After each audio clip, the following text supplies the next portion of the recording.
Towering stone fortresses once dominated the Sardinian landscape, silent sentinels of a mysterious civilization that flourished when Egypt built pyramids.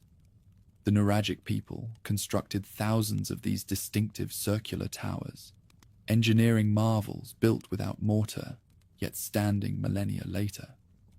From humble beginnings as obsidian traders, they evolved into complex bronze-working societies with elaborate water temples and sacred wells. Warriors in horned helmets defended territories, while priests performed rituals at megalithic giants' graves. Though eventually absorbed by Carthage and Rome, their legacy endures in stone monuments that still crown Sardinia's hills, testaments to an island people who created something truly extraordinary. Wind howled across the high plateaus of Sardinia, bending wild grasses that clung to limestone ridges. From above, the island seemed to rise from the sea like a fortress of stone, a place both remote and alluring. In hidden coves, waves struck black glassy rocks that glittered in sunlight. Obsidian from Monte Arsi, the mountain whose veins of volcanic glass would one day travel in ships across the Mediterranean. Long before the first towers of the Nuragic world stood against the sky, men and women carved their existence into this landscape, leaving traces that still whisper of their presence. Across the island's valleys, small groups of settlers began taming the land. They sowed grain in clearings, raised goats on stony slopes, and sought shelter in caves that had echoed with the sounds of earlier hunter-gatherers. Slowly, a new way of life emerged. By the late Stone Age, Sardinia was no longer a forgotten outpost, but part of a wider world where obsidian blades and polished axes connected distant communities. These early islanders were not isolated primitives. They were traders, builders, and dreamers who looked beyond survival toward permanence. The Ozieri culture, flourishing between 4,000 and 3,200 years before Christ, marked Sardinia's first great flowering. In low villages, people shaped pottery, whose elegance still surprises. Bowls with swirling red decorations, vases etched with intricate patterns. Their art spoke of imagination that reached beyond necessity. Figures of mother goddesses, carved in clay and stone, suggest a people who revered fertility and the cycles of life, binding their communities to the rhythms of earth and sky. Each vessel and figurine offers a glimpse of minds intent on beauty as much as function. Death, too, became part of this enduring dialogue with stone. On hillsides and cliffsides, families cut chambers deep into the rock, the domus de Janas, houses of the fairies. To later generations, these tombs seemed magical, doorways into another world, but to their builders, they were the resting places of ancestors. Carved doorframes, false windows, and symbols of horns decorated the interiors, transforming burial into an act of architecture. Inside, the dead were not forgotten. Bones mingled with offerings of food and pottery, as if life might continue in subterranean halls beyond daylight's reach. Travelers who approached Monte Arci in those centuries would have seen a mountain shimmering with treasure. Obsidian, harder than copper, sharper than steel when knapped, flowed from its slopes in abundance. Local craftsmen chipped it into blades, arrowheads, and scrapers, tools prized from Iberia to the Adriatic. Sardinian obsidian has been found as far as southern France and northern Italy, evidence of trade routes stretching hundreds of miles. Each fragment of volcanic glass was more than a tool. It was currency, reputation, and connection to a sea of peoples who valued what this island uniquely possessed. Yet obsidian was not Sardinia's only gift to history. Near Sassari, on a low plateau, builders raised something without parallel in Europe at the time, the altar of Monte da Codi. a massive stepped structure, part temple, part platform. It rose against the horizon like a solitary ziggurat. Stone ramps led upward to a flattened summit, where rituals unfolded under open sky. Animal bones, pottery fragments, and traces of fire reveal offerings that bound communities to gods or ancestors. Whether sacrifice, celebration, or cosmic alignment, the altar proclaimed ambition. These islanders had the will to shape earth and stone into sacred architecture on a monumental scale. Daily life intertwined with these grand creations. Fields yielded wheat and barley, harvested with sickles tipped with obsidian blades. Herds of sheep and goats supplied wool, meat, and milk. In hearth-lit huts, women spun fibers into cloth, while men shaped axes from polished stone. Children learned to chip flint and tend fires, absorbing traditions that had already endured for centuries. This was not an age of warriors or kings, but of communities whose achievements rested on patience, skill, and continuity. Their villages, though modest, pulsed with the steady rhythm of survival sustained by craft and cooperation. Rituals bound these communities together as much as survival needs did. At Monte da Codi, feasts likely drew families from surrounding villages, their gatherings filled with song, fire, and offerings. Domus de Janus, scattered across the landscape, reminded the living of their bond with the dead. In every carved doorway, one feels the insistence that life and death were part of a cycle, not a divide. The people who built these tombs did not hide from mortality. They embraced it as a continuation of the human story, binding generations in stone. The Chalcolithic, or Copper Age, brought new possibilities. From mines at Fontana Raminosa and elsewhere, islanders began extracting copper, hammering and casting it into ornaments and tools. Stone still dominated daily life, but copper introduced novelty and prestige. A copper blade was more than a weapon. It was a sign of connection to distant networks, proof that Sardinia was no longer a provincial backwater, but a participant in the dawn of metallurgy. Traders carried these new materials across the sea, linking the island to the growing Bronze Age world that stirred on the horizon. Contact with outsiders shaped Sardinia in subtle but lasting ways. The beaker culture, spreading across Europe, left its mark here through pottery styles and burial customs. Bell-shaped drinking vessels appear in graves, testifying to an exchange not only of goods, but of ideas and symbols. Sardinian communities did not simply copy foreign fashions.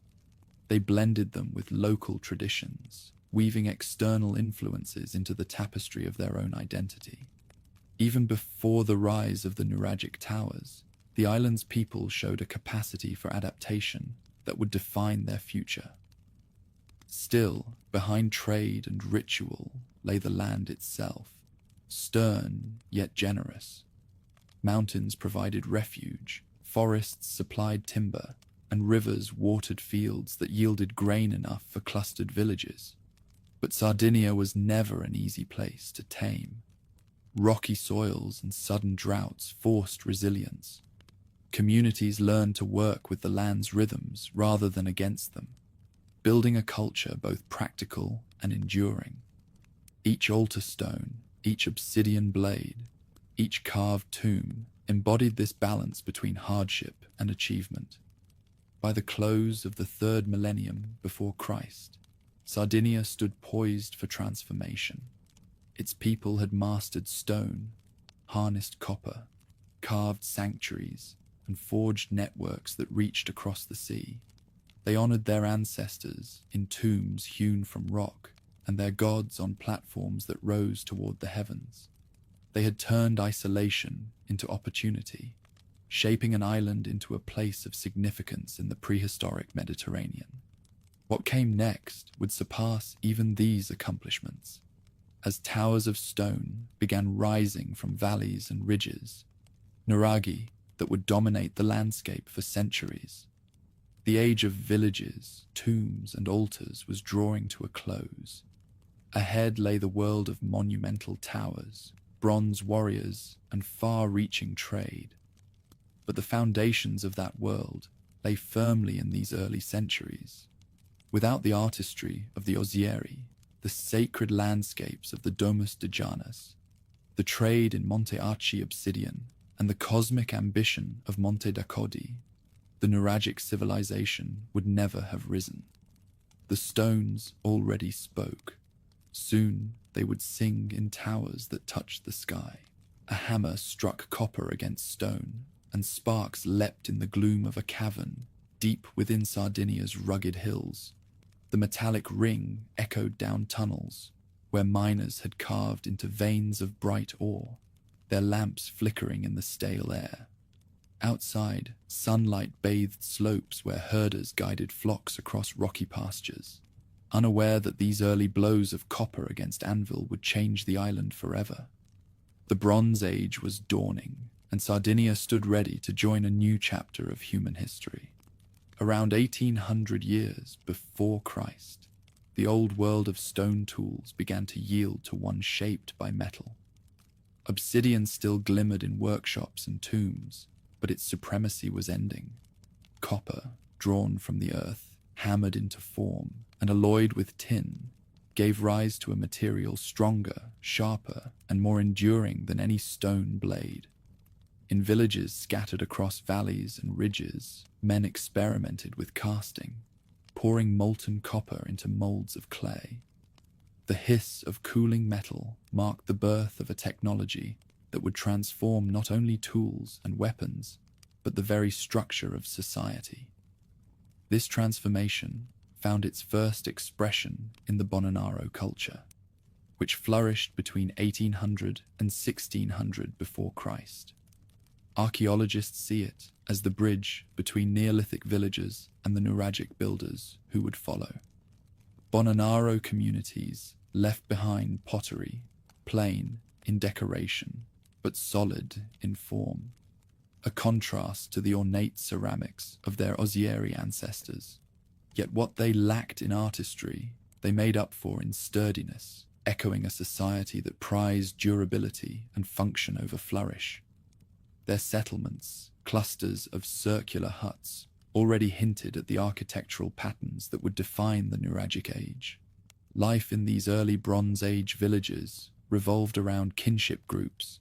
Extended families occupied round houses with stone bases and roofs of timber and reed. Smoke curled from central hearths, where meals of barley bread and goat stew simmered. Men tilled small fields, drove cattle, or mined copper from deposits like Fontana Raminosa, while women spun wool, ground grain, and raised children within stone-ringed courtyards. These were not sprawling cities, but tightly bound communities, each family a piece of the larger mosaic of island life. Still, bronze did more than sharpen blades. It sharpened hierarchies. Metal was costly to mine and complex to produce. Those who controlled access to ore veins or trade routes gained prestige and power. Chiefs emerged, men who wore bronze daggers at their sides as visible proof of authority. Such leaders no longer ruled only by kinship or age. They ruled through control of resources. The sparkle of a metal blade in firelight announced status as surely as wealth or courage. Power, once scattered, began concentrating in the hands of those who mastered the mysteries of metal. The mines themselves reveal the daring of these communities. At Fontana Raminosa, shafts cut deep into hills, their walls scarred by picks of stone and copper. Workers descended into darkness with torches, carrying baskets of ore to the surface where smelting fires awaited. Air bellows pumped flames hot enough to transform rock into gleaming metal. The process was laborious, dangerous, and time-consuming, yet it linked Sardinia into the vast economic web of the Mediterranean. Bronze ingots, whether cast locally or carried abroad, placed this island firmly within the circuits of trade. Sardinia's geography offered more than copper. Its position, wedged between Italy, Iberia, and North Africa, made it a natural crossroads. Seafarers from distant coasts recognized its value. Traces of beaker culture, already noted in earlier centuries, lingered through the early Bronze Age, showing that Sardinia's people were part of larger conversations that stretched across Europe. Foreign vessels arrived bearing goods, ideas, and perhaps even families, leaving behind pottery, ornaments, and burial styles that blended into local traditions. The islanders absorbed these influences, but transformed them into something distinctly their own. Archaeological remains show that early fortifications began to rise during this era. On hilltops and ridges, communities built walls of piled stone, rough precursors to the nuraghi that would later dominate the landscape. These fortifications suggest unease, raiding between clans, competition for resources, or simply the desire to display strength. Inside the walls, circular huts clustered in small groups, each settlement a microcosm of kinship, labor, and belief. Around hearths, elders recounted myths of ancestors, while outside, shepherds watched skies burn red with sunset over rugged horizons.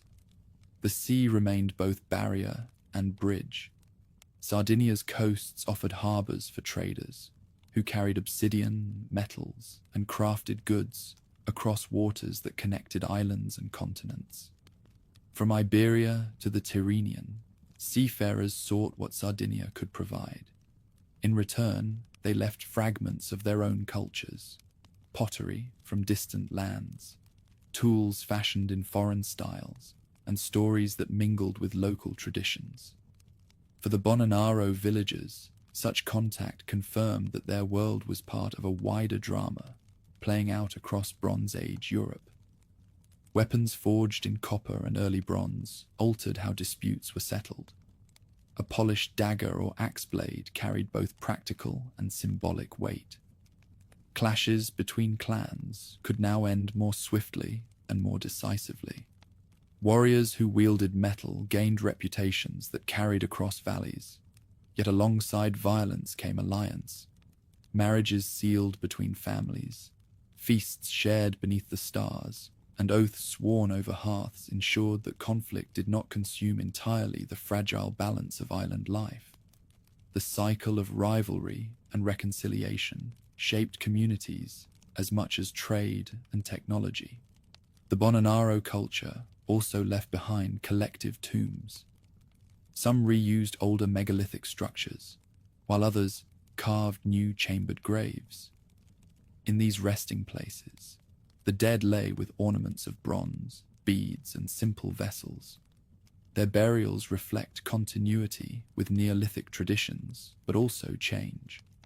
The presence of metal goods signaled both wealth and status, proof that in death, as in life, inequality had begun to carve its mark on Sardinian society. Tombs became not only sacred spaces, but monuments proclaiming the power of lineages who could afford to bury their dead with bronze. Though modest by later standards, these early Bronze Age communities carried within them the seeds of the nuragic explosion. Circular huts foreshadowed villages that would cluster around towers. Fortified enclosures hinted at the defensive genius that would one day produce stone bastions of unrivaled scale. The control of copper presaged the wealth and influence that Sardinia would wield in Mediterranean trade. And in the everyday lives of herders, farmers, miners, and potters, the island learned the rhythms of cooperation, conflict, and adaptation that would sustain civilization for centuries. By 1600 before Christ, Sardinia was no longer the land of obsidian villages alone. It had entered a new epoch, one where copper and bronze, power and prestige shaped destinies. The Bonanaro culture, though simple compared to what followed, bridged two worlds: the Neolithic age of tombs and altars, and the Nuragic age of towers and warriors. The hammer strikes that echoed in those mines were more than sounds of labor. They were the heartbeat of transformation. Soon, from hills and valleys, stone towers would rise, proclaiming to the sea that a new civilization had begun. Stone groaned as men hauled it across rough earth, ropes biting into their shoulders, wooden sledges creaking under the weight. With rhythmic chants, they dragged boulders toward a rising tower that seemed to defy the very sky. Each block, fitted without mortar, became part of a wall curving upward in deliberate circles. Inside, corbelled chambers took shape, their ceilings closing overhead as stones leaned inward until light from the open sky was reduced to a single eye above. From valleys and ridges, neighbors watched in awe as a new kind of monument rose. Sardinia was entering an age of towers, an age that would define it for more than 1,000 years. Around 1,600 years before Christ, Sardinia's villages began to transform into something unprecedented. Earlier ages had produced tombs, altars, and fortifications, but nothing matched the ambition of the Nuragi. These massive towers, built of dry stone, spread across the island in astonishing numbers. Archaeologists estimate between 7,000 and 8,000 once stood, each the heart of a settlement. Their presence was so pervasive that they reshaped both the physical and cultural landscape. To approach a Sardinian valley in this age was to see stone towers rising like guardians, their silhouettes commanding horizon and field alike. The origins of the nuraghe lie in the so-called proto-nuraghi, or corridor towers. These early structures, appearing around 1800 before Christ, resembled low fortresses more than soaring towers. Built of thick walls, enclosing labyrinthine passages, they lacked the vertical ambition of later forms, but contained the seeds of what would follow. Within their walls, families and leaders controlled space, protected resources, and displayed authority. Step by step, builders experimented with technique until corbelling, the method of stacking stones inward to create a dome, allowed walls to climb higher, ceilings to close, and towers to emerge in their distinctive tholos form. The engineering was audacious. Without mortar, masons shaped massive stones into precise fits, balancing weight and gravity to create stability that has endured for over 3,000 years. Inside, corbelled chambers rose like inverted beehives, their symmetry remarkable given the tools available. Narrow staircases spiraled upward within the walls, leading to upper levels and terraces where sentinels might watch for threats or signal allies. Entrances were often low and narrow, forcing entrants to stoop, a reminder of who commanded the space within. These towers were not crude piles, but sophisticated achievements of design and labor. Types of nuraghi varied across the island. The simplest, single-tower forms dotted hilltops and valleys alike, sometimes standing alone, sometimes accompanied by a handful of huts. More complex examples developed into multi-towered fortresses, with central keeps surrounded by bastions and walls that enclosed villages. Some sites grew into true citadels, multiple towers linked by ramparts, courtyards, and water systems. The architectural diversity reveals not only regional differences, but also the adaptability of Sardinian builders, who could tailor their monuments to terrain, community size, and political needs. To speak of numbers is to recognize scale. Thousands of nuraghi covering Sardinia's surface, more densely distributed than castles in medieval Europe. Each one likely demanded the coordinated labor of dozens, if not hundreds, of workers, transporting stones, shaping them, and lifting them into place required communal effort.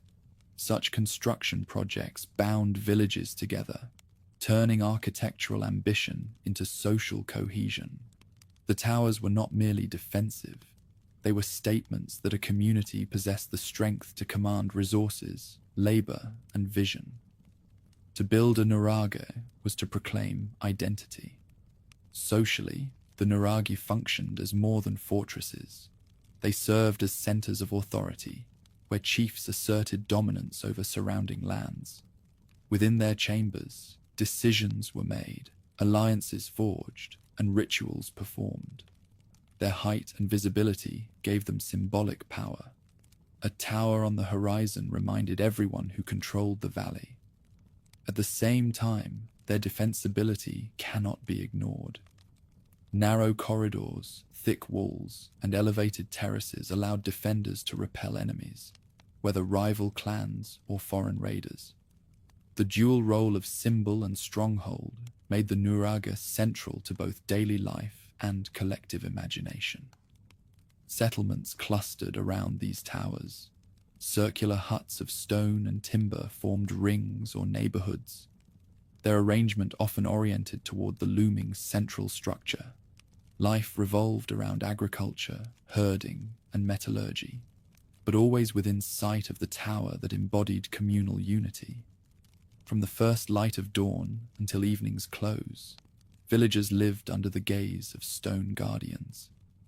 Children grew up playing in courtyards shadowed by towers, while elders measured memory and myth against the enduring stones. The most famous of these sites began to take shape at Barumini in central Sardinia.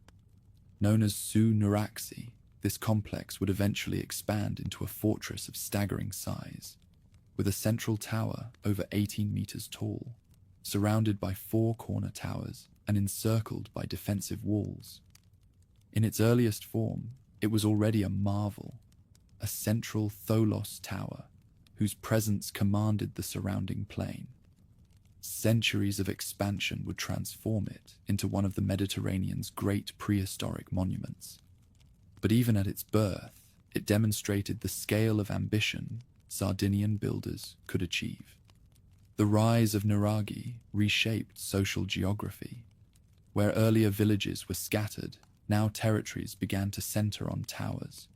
Some nuraghe stood alone, symbols of single communities, while others formed networks, suggesting territorial organization and hierarchies of power. Scholars speak of a landscape where each tower marked both a home and a claim, turning Sardinia into a mosaic of fortified communities. From ridge to valley, from coast to interior, stone towers anchored human presence in ways visible to all. The technology behind corbelled construction was not uniquely Sardinian.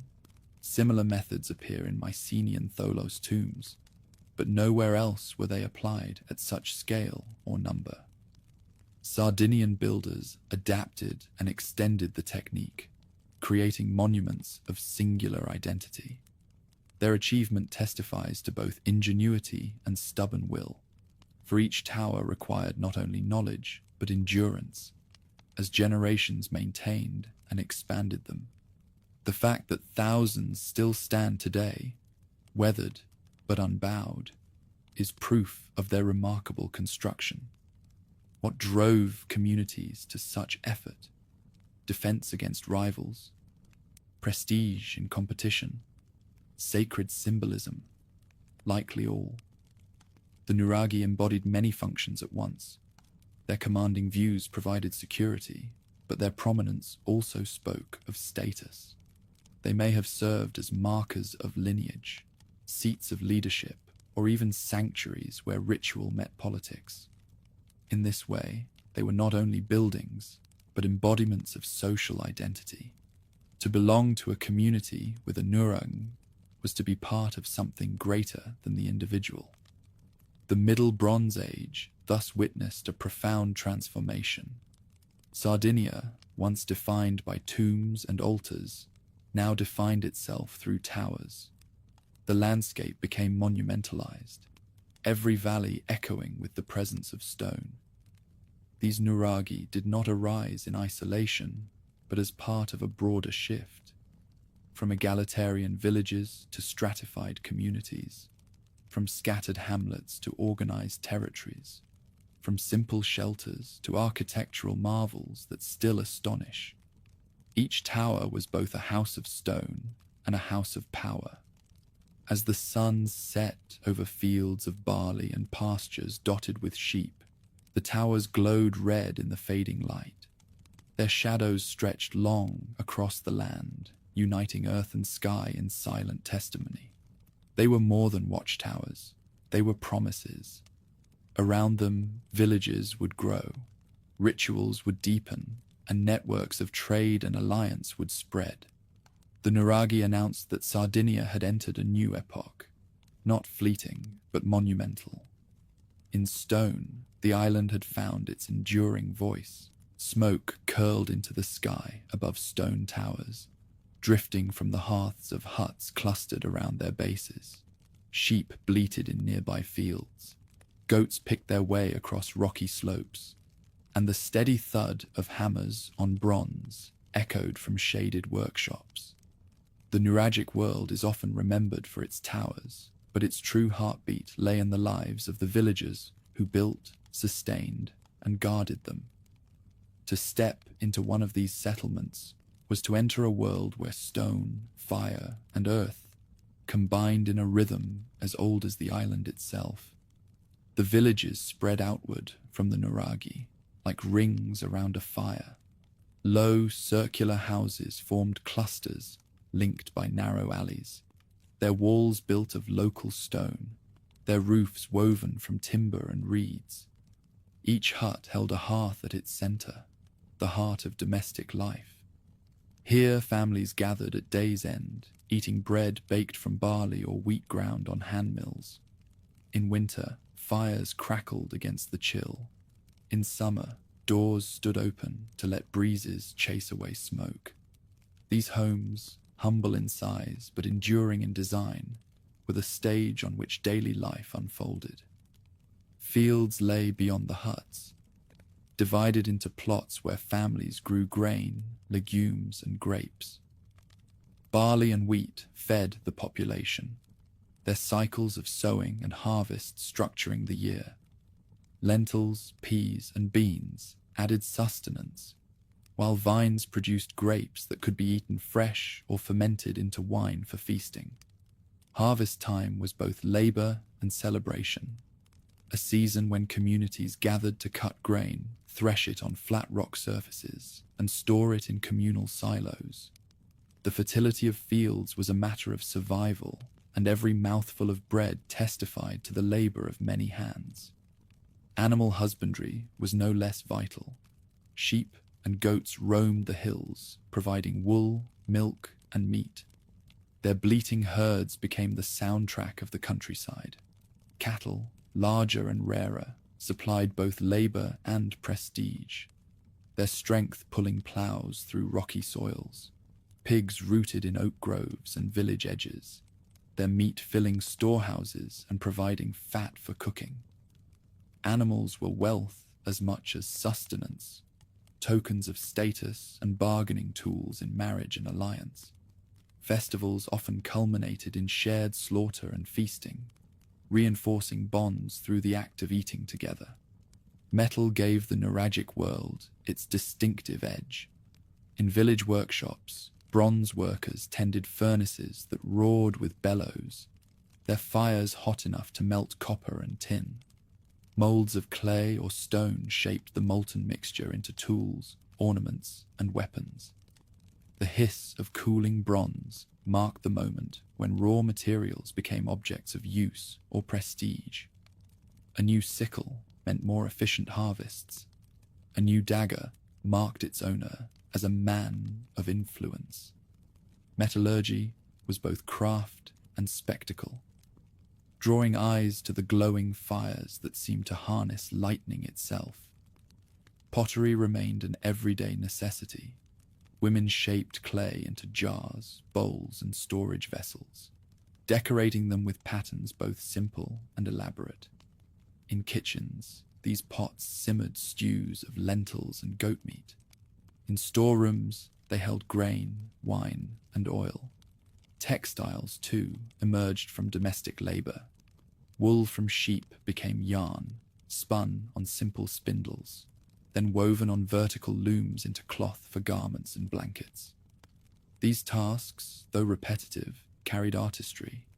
Dyed threads, woven patterns, and carefully balanced forms testified to skill passed through generations. Family life revolved around these cycles of labor.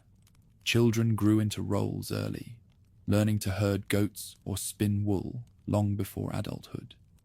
Elders preserved memory, recounting tales of ancestors and teaching rituals that bound communities to their gods.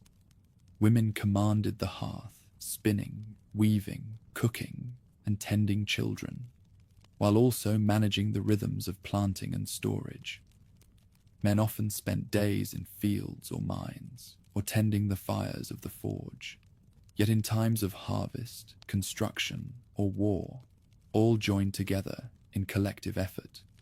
Communal labor bound them more tightly than kinship alone. Life around the towers was not static, but full of movement. Herds shifted with seasons, moving from valleys in winter to uplands in summer. Traders arrived from distant coasts, carrying exotic goods in exchange for Sardinian metals and crafted wares. Festivals punctuated the calendar, moments when the monotony of labor gave way to song, dance, and feasting. These gatherings offered more than pleasure. They reaffirmed community, sealed alliances, and honored gods whose favor sustained crops and herds. The joy of shared wine and roasted meat balanced the hardships of toil and scarcity. Inequality found expression in these daily rhythms. Some huts were larger, some families richer in animals or bronze. Chiefs or elders held authority, their prestige reflected in feasts they hosted or weapons they displayed. Yet community remained essential. No tower could stand, no harvest succeed without cooperation. Even the most powerful depended on the labor of ordinary villagers. Authority, while real, rested on fragile balances of obligation and reciprocity, renewed daily in the fields, forges, and hearths of the village. Historical traces reveal both the material and the intangible. Grinding stones worn smooth by years of use speak of endless cycles of bread making. Loom weights whisper of cloth woven on wooden frames. Bronze fragments testify to the dangers of casting, where one mistake could ruin weeks of work. Even the ashes of hearths, preserved in soil, remind us of families who gathered in warmth and smoke. These remains do not merely describe objects. They illuminate lives, voices, and stories etched into the island's stone and soil. In such villages, survival was never guaranteed, but resilience became tradition. Children learned skills from elders. Communities adapted to seasons. Rituals marked passages from birth to death. The nuragi may dominate the skyline, but without these rhythms of daily life, the towers would be empty shells. It was the people, their hands, their hopes, their endurance, who gave stone its meaning. Around fires at dusk, with towers looming against the stars, families forged not only their livelihoods, but the culture that would carry Sardinia forward. Across the rolling countryside of Sardinia, long mounds of stone stretch like the backs of slumbering beasts. These are the Tombe dei Giganti, the giants' graves, collective tombs where nuragic communities laid their dead. Each structure begins with a burial chamber built of massive slabs covered by earth and stone, then fronted by a semicircular facade of upright pillars. Some are capped by a single towering stele carved with door-like openings. Though no giant bones were ever found, later generations believed such beings had once walked the island, their size explained by the scale of these monuments. Beneath these stones, the bones of ancestors gathered over centuries. Unlike the solitary burials of elites in other lands, The giants' graves held dozens, even hundreds of individuals. This collective approach reflected values rooted in kinship and community. The living entered the forecourt to leave offerings of food, drink, and small bronze objects, acknowledging that the dead continued to share in village life. The act of burial was not the end, but a continuation, binding present generations to those who had built towers, tended flocks, and fought wars before them. Alongside tombs, water became a sacred element in the Nuragic imagination. Across the island, sanctuaries were built around springs and wells, their architecture carefully designed to frame liquid sources as portals to the divine. The best-known example lies at Santa Cristina, where a stairway of perfect symmetry descends into an underground chamber shaped like an inverted beehive. Here, water collects in still pools, reflecting the sky above. The precision of the masonry, stones cut to geometric accuracy, fitted seamlessly without mortar, reveals the importance of these sanctuaries as places where the human and divine met through water. At Santa Vittoria di Seri, a vast plateau sanctuary combined sacred wells, open-air temples, and gathering spaces large enough to host hundreds. Excavations have revealed traces of feasts, animal bones charred in cooking fires, fragments of pottery once filled with wine and grain. These events were not private rituals, but communal festivals, drawing people from surrounding valleys to honor gods, ancestors, and perhaps celestial forces. The sanctuaries served both religious and social purposes, uniting clans in shared ceremonies that reaffirmed alliances and identities. Within these sanctuaries, ritual centered on the offering of bronze figurines. Warriors with horned helmets, archers poised with bows, wrestlers caught in dynamic poses, mothers cradling infants. All were cast in miniature form, then dedicated to deities. The variety reflects the diversity of Nuragic society. Farmers, herders, fighters, and chiefs all found representation. Placed in wells, temples, or shrines, these votive figures served as petitions, thanks, or symbols of presence. Each one carried the identity of the person or group who offered it, turning sacred sites into archives of community life. Solar and astral alignments add further layers to this sacred landscape. Some wells and temples were oriented so that equinox or solstice light entered chambers in precise ways. At certain times of year, the rising or setting sun illuminated stairways or reflected directly in the still water below. Such alignments suggest a cosmology where the rhythms of sky and earth intertwined. Rituals performed at these moments would have reinforced the connection between human communities and the greater order of the cosmos. To gather at a sanctuary when the sun struck just so was to witness time itself sanctified. The Megaron temples, rectangular buildings with central hearths, introduced another architectural form into the Nuragic religious repertoire. Often built within sanctuary complexes, they echoed Mycenaean designs but adapted them to local needs. Inside, rituals unfolded around fire, with benches along the walls for participants and altars for offerings. Their presence reveals contact with broader Mediterranean traditions, while demonstrating Sardinia's ability to integrate foreign ideas into its own symbolic world. Far from isolated, Nuragic religion was dynamic, blending local and external influences into distinctive forms. Feasting formed the social heart of these rituals. Excavated refuse tells stories as clearly as texts might elsewhere. Bones of sheep and cattle split for marrow, pottery jars that once held wine, hearths built large enough to roast entire animals. Such gatherings transformed sacred sites into places of abundance, where sharing food reinforced bonds of kinship and obligation. Leaders who sponsored feasts displayed both generosity and power, feeding allies and rivals alike under the gaze of gods. In this way, ritual combined with politics, strengthening authority while affirming communal ties. The giants' graves themselves often hosted ritual meals in their forecourts. Archaeologists have uncovered traces of ash, pottery, and food remains, suggesting that the living gathered to dine with the dead. To eat at the threshold of a tomb was to affirm continuity across generations, binding family lines to ancestral spirits. These practices reveal a worldview where boundaries between life and death blurred, and where memory was not abstract but grounded in stone, food, and shared experience. Each meal by a tomb reinforced the idea that community extended beyond the living.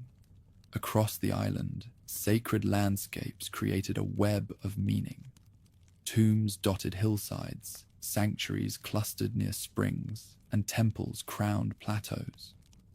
Villages and towers stood within sight of these places, their daily rhythms framed by the presence of sacred stone. A shepherd guiding goats past a giant's grave, a woman drawing water from a sacred well, a craftsman dedicating a bronze figurine. All participated in a culture where religion permeated every act.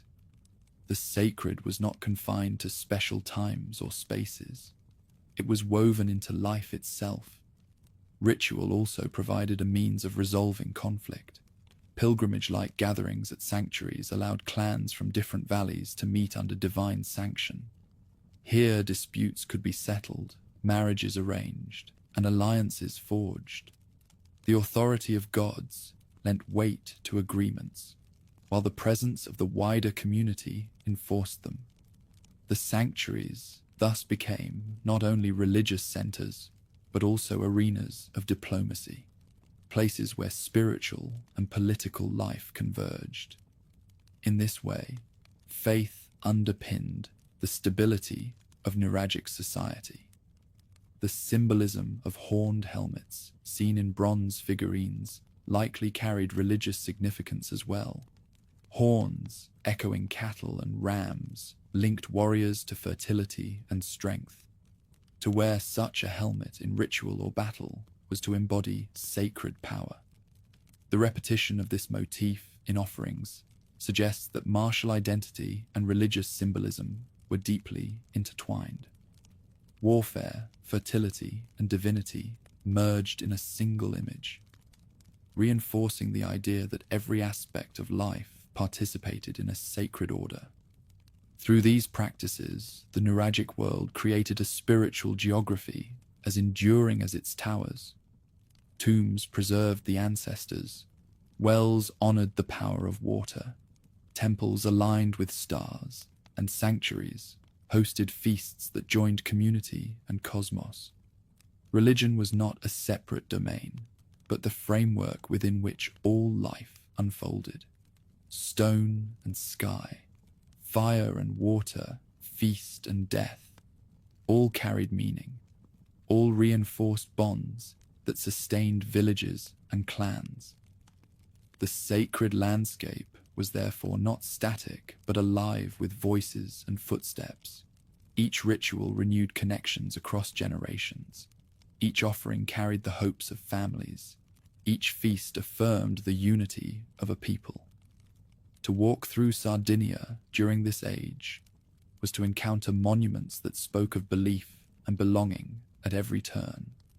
And while these practices honored the gods, they also prepared the ground for the next great expression of identity. The warriors of bronze who would carry Nuragic culture into legend, the villages clustered around stone towers. The clang of bronze rang out as weapons struck shields in practice and ritual. Spears leaned against hut walls, swords glimmered in the firelight, and helmets adorned with horns transformed fighters into figures half human, half mythic. The Nuragic world was not only a society of farmers and herders. It was a culture that placed warriors at the center of its imagination. To live in these centuries was to measure status not only by land and livestock, but by courage, weaponry, and the ability to defend one's community. Weapons fashioned in bronze became the defining tools of this martial identity.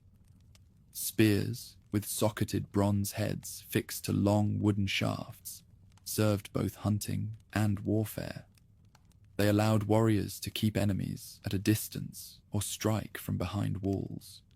Daggers, small but potent, were worn at the belt as everyday symbols of manhood and readiness.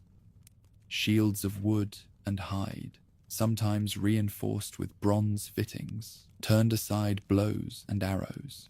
Yet the sword stood supreme, a weapon that required skill both to forge and to wield, and that carried with it an aura of prestige. To own a bronze sword in the Nuragic world was to carry proof of status. The evolution of sword design reveals Sardinia's place in the wider Bronze Age network. Early blades were simple, designed for thrusting. Later, Nuragic smiths adopted forms similar to the Naue II type, with leaf-shaped blades suited to both cut and thrust. These designs spread across the Mediterranean, from Greece to Italy, suggesting shared ideas and possibly shared conflicts. The fact that such swords appear in Sardinia demonstrates how deeply the island was integrated into the martial technologies of the age. Each new sword type reflected not only craftsmanship, but awareness of trends beyond the island's shores. Helmets gave warriors their most striking appearance. The horned helmets, represented in bronze figurines, transformed the wearer into an almost supernatural figure. The horns evoked the power of bulls or rams, animals central to both economy and symbolism. To appear in battle with such a helmet was to embody strength and fertility as much as martial prowess. Figurines depict these helmets with exaggerated size, suggesting that the visual impact was as important as practical use. Even if such helmets were rare in actual combat, their image carried weight in ritual, ceremony, and memory. The warrior ethos permeated daily life. Young men trained with weapons, learning to hurl spears, parry with shields, and fight in close formation. Songs and stories celebrated bravery, while cowardice brought dishonor not only to the individual but to his family. Chiefs gathered retinues of loyal fighters bound by oaths, much as later Mediterranean warlords would. A man's standing depended not only on wealth, but on the loyalty of those willing to fight at his side. In a landscape dotted with towers and rival communities, the ability to muster warriors determined survival. Nuragi themselves played central roles in warfare. Their thick walls and narrow entrances made them formidable strongholds. In times of conflict, villagers could retreat behind stone defenses, while warriors held terraces and arrow slits against attackers. Multi-towered complexes functioned as fortresses, where defenders had both height and protection. At the same time, the visibility of Nuragi across the land made them deterrents. A tower standing on a ridge was not only a home, but a warning. Here is a community capable of building, fighting, and enduring. Conflict likely occurred on multiple scales. Clans may have fought over pasture, water, or trade routes. Rival chiefs competed for prestige, sometimes sealing alliances with marriage, sometimes with blood. Raids would have targeted herds or granaries, striking at the wealth that sustained communities. Defensive networks of Nuragi suggest that warfare was a persistent possibility, even if not constant. The martial ethos was less about permanent conflict than about readiness, the cultivation of an identity in which every man was potentially a fighter. Evidence of this warrior identity survives most vividly in bronze figurines. Hundreds have been found at sanctuaries and shrines, cast as offerings to gods. They depict archers with bows drawn, chiefs holding staffs, boxers with fists raised, and above all, warriors bearing shields and swords. Their detail is remarkable. Helmets with horns, belts decorated with patterns, weapons rendered in careful proportion. These miniatures were more than art. They were prayers in metal, tokens of devotion, and celebrations of martial life. Each figurine placed at a sanctuary declared that the community honored its fighters as embodiments of strength. Martial symbolism extended into ritual. Weapons were not only tools of war, but objects of offering. Bronze swords and spearheads have been found in sacred wells and temples, deliberately deposited as gifts to the gods. To cast a weapon into water or bury it at a shrine was to sacrifice value in exchange for divine favor. These acts reveal that warfare and religion were deeply connected. The strength of a fighter was believed to depend not only on skill, but on the blessing of supernatural powers. The chief, surrounded by warriors, occupied a position where politics and warfare merged. His ability to defend his people gave legitimacy to his authority. Feasts hosted by leaders often highlighted martial success, with warriors honored at the table for their deeds in battle or for the loyalty they had shown. Storytelling, perhaps accompanied by music, immortalized these acts, ensuring that memory of valor carried across generations. The community's identity was shaped not only by its towers and fields, but by the courage of those who fought for them. The warrior ethos also structured gender roles. Men were expected to train, fight, and defend, while women sustained the domestic and economic base. Yet the presence of female figurines, often depicted as priestesses or mothers, suggests that women participated in the symbolic balance that underpinned warfare. They maintained the households, produced textiles for armor and clothing, and raised the next generation of fighters. Their role, though less visible in martial display, was essential in sustaining the system. Bronze technology itself reinforced martial values. The process of smelting, casting, and shaping required knowledge, patience, and cooperation. Each sword or spearhead represented hours of labor, from mining ore to stoking furnaces. Weapons thus embodied collective effort as much as individual valor. To carry a bronze sword was to bear the work of miners, smiths, and families who had contributed to its making. In this sense, the warrior was not an isolated figure, but the visible tip of a society that invested heavily in martial identity. As Sardinia's connections to the wider Mediterranean deepened, so too did its martial culture. Imported objects and foreign styles influenced weaponry, armor, and tactics. The adoption of Naue II swords is one example. Another lies in parallels between nuragic horned helmets and iconography found in Egyptian records of the Sea Peoples. While the exact nature of these connections remains debated, the evidence points to a culture that saw itself as part of a larger martial world, adapting and responding to the forces around it. Warfare was not constant, but its possibility shaped every aspect of nuragic life. Villages clustered around Nuragi because defense mattered. Chiefs gained power because they could lead fighters. Rituals honored warriors because their courage sustained the community. The martial ethos permeated identity, ensuring that every sword cast, every helmet worn, every figurine offered carried weight far beyond its physical form. The warrior was at once protector, symbol, and sacred offering. This martial identity gave Sardinia resilience. Across centuries of change, the image of the armed figure persisted. In bronze, in stone, and in story, the warrior became the emblem of the Nuragic people. He stood at the gate of the Nuraga, at the altar of the sanctuary, and in the imagination of the community.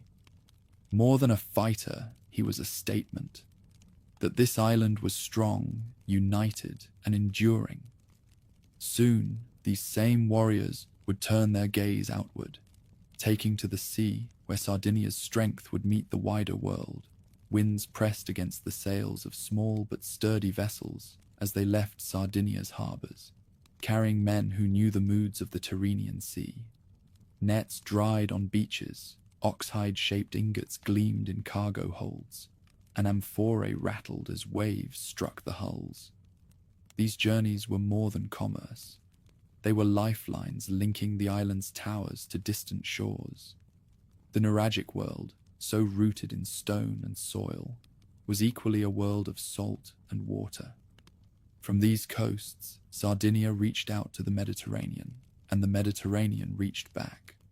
Sardinia's position made it unavoidable for sailors moving between Italy, Iberia, and North Africa.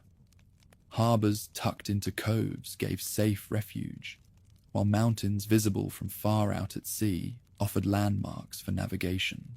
For Nuragic chiefs, this geography meant opportunity. Ships could depart carrying copper, tin, and obsidian, returning with pottery, jewelry, and ideas. The sea was no barrier, but a thoroughfare, turning villages into participants in networks that stretched across the Bronze Age world. Copper remained the island's most coveted resource. Mines at Fontana Raminosa and other sites supplied ore that, when combined with tin, produced bronze, the essential alloy of the age. Sardinian copper has been identified in oxide ingots discovered far from the island, their chemical signatures tying them to these mines. Such ingots, flat and shaped like stretched hides, were easily stacked and transported.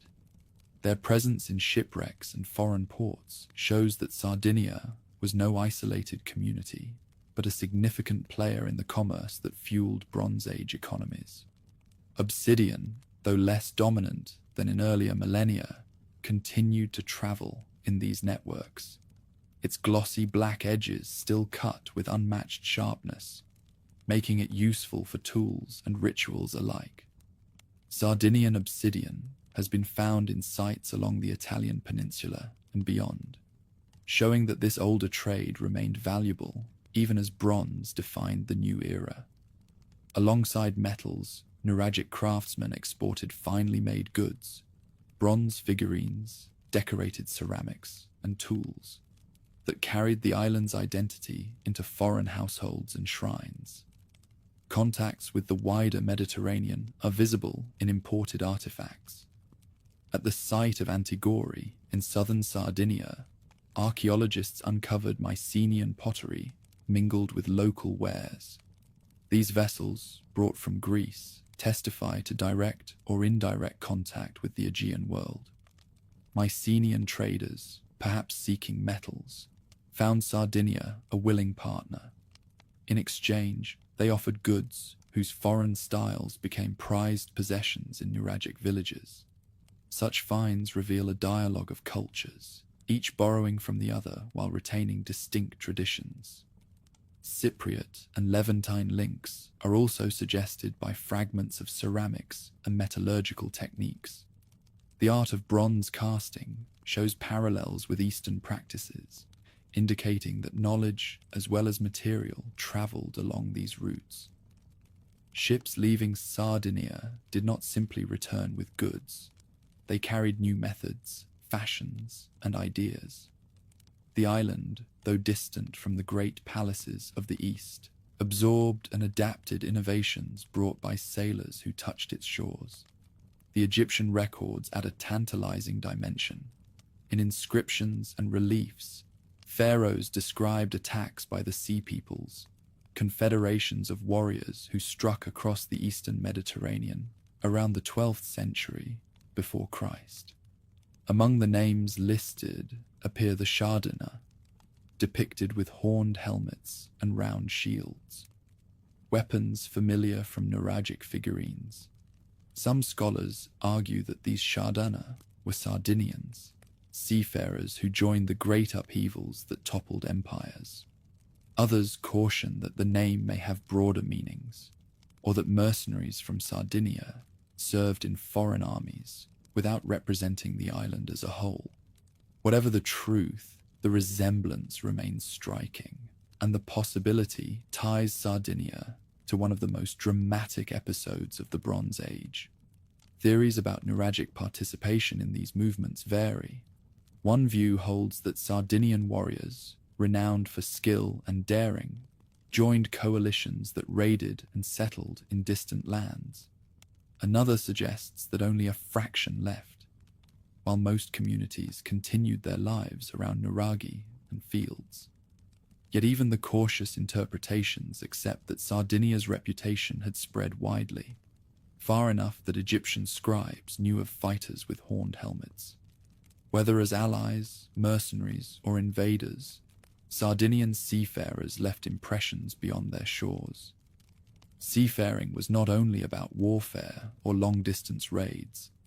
Everyday voyages carried grain, livestock, and people between communities. Chiefs sought to control harbors as much as they controlled fields, knowing that access to the sea meant access to wealth. Some nuraghi stood within sight of coasts, their towers signaling both defense and welcome to incoming ships. From these vantage points, watchmen scanned horizons for sails, distinguishing friends from strangers. A boat appearing at dawn could mean new trade or sudden threat. Maritime skills were handed down through generations. Knowledge of currents, winds, and stars guided sailors long before compasses existed. Simple square sails, combined with oars, allowed ships to move with flexibility, hugging coasts or striking across open waters. Fishing complemented longer journeys, ensuring crews had sustenance. Boat building itself became a respected craft, using oak and pine shaped with bronze tools. Each vessel embodied both technical skill and cultural pride, carrying with it the hopes of the community that launched it. The social meaning of seafaring was profound. A chief who controlled a successful harbor commanded more than local loyalty.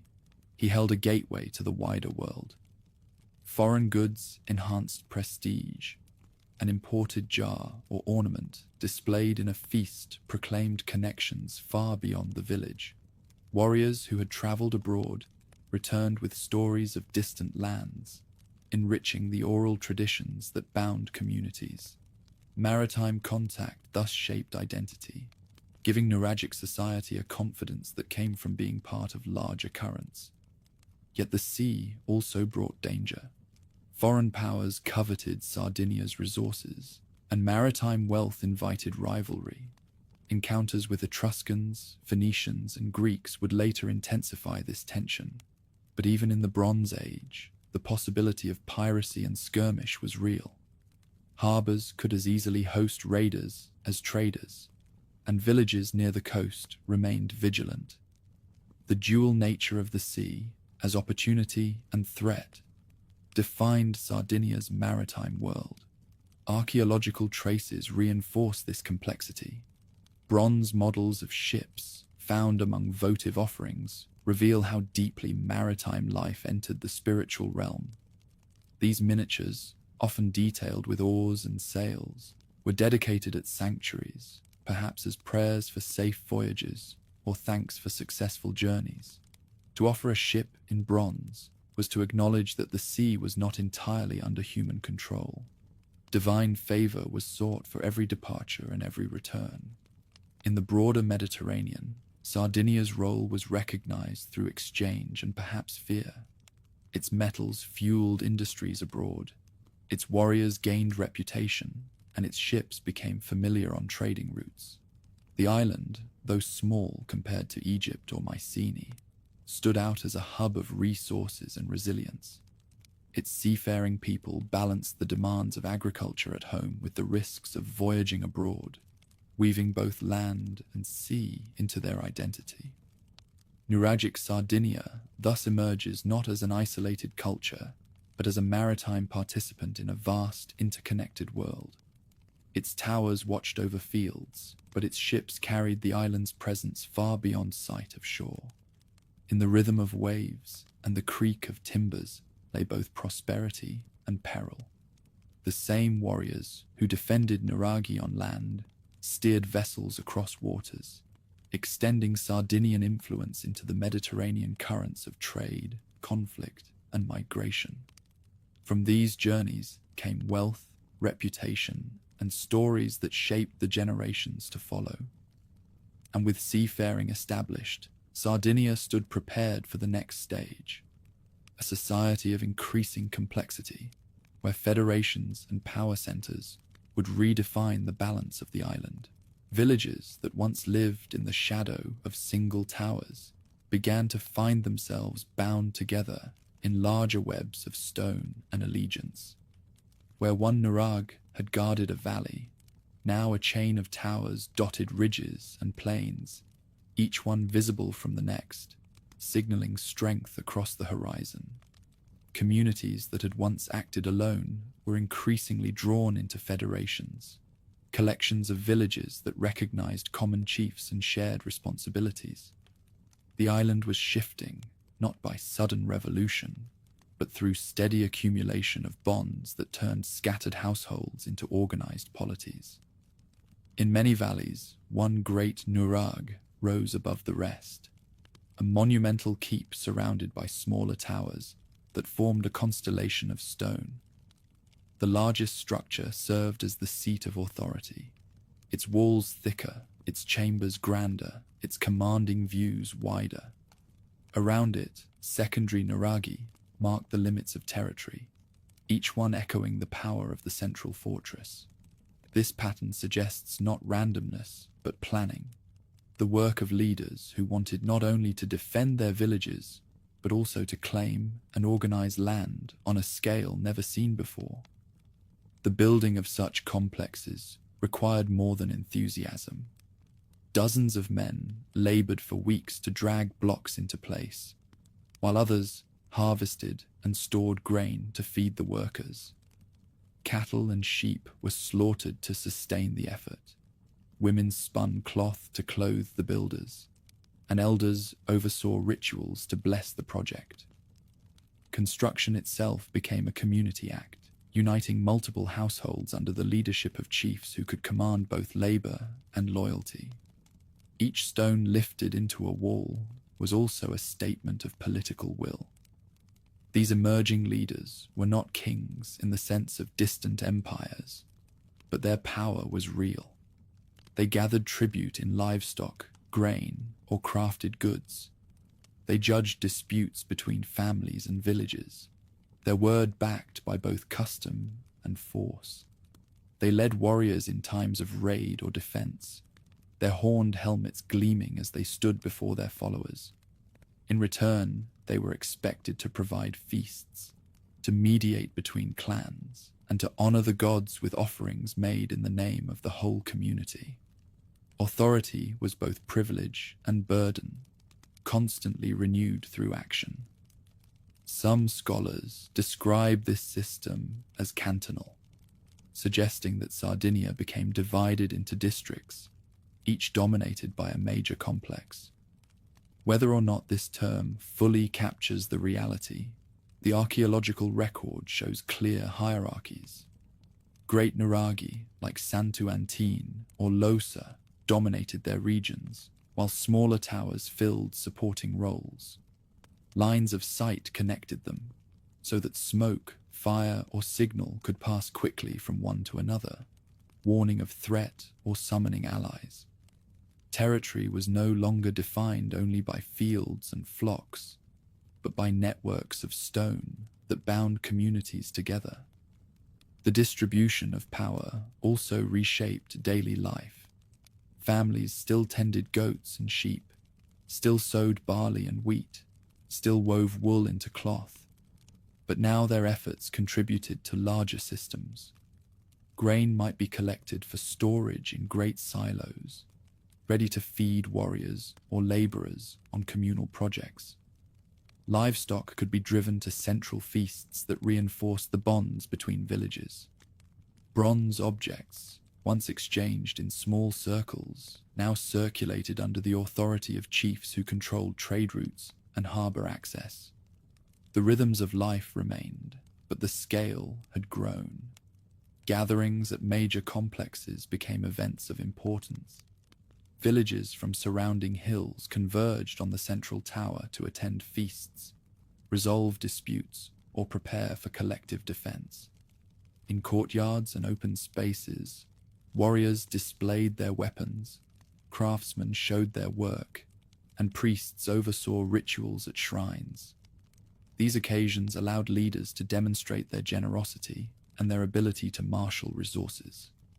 A chief who could feed hundreds from his stores of grain and herds commanded respect not only for his wealth, but for his capacity to safeguard the community.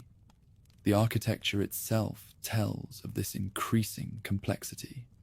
Multi-towered naragi, with bastions and courtyards dwarfed earlier single keeps. Within their walls, staircases spiraled upward, linking terraces that provided commanding views. Wells supplied water, even during sieges, while storerooms held grain and weapons. Villages around them grew larger, sometimes numbering hundreds of inhabitants, with clusters of huts arranged in ordered patterns. The scale suggests planning and authority, for such organization required more than casual effort. Each settlement became a small world, bound to others through alliances that stretched across valleys and mountains. Bronze figurines from this period often depict not lone warriors, but leaders surrounded by attendants, or groups of fighters standing in formation. These images echo the reality of a society no longer defined solely by individual households, but by collective structures. Identity expanded beyond the family to encompass the territory, the canton, the federation. A man was not only son of his father, but also member of a broader community, marked by its great tower and its alliances with neighbors. The sense of belonging widened even as rivalries persisted. Rivalries did not vanish. Competition between federations was fierce, each one guarding its territory and trade. Yet warfare now took place within a framework of recognized centers, with boundaries understood and defended. Conflict could flare into raids or escalate into prolonged struggles, but the existence of organized power centers meant that victories and defeats carried wider consequences. Alliances shifted, federations rose and fell, and through it all the landscape of towers bore witness to the ebb and flow of influence. The spread of sanctuaries during this time also reflects the new complexity. Great religious centers drew pilgrims from multiple territories, serving as neutral grounds where federations could meet.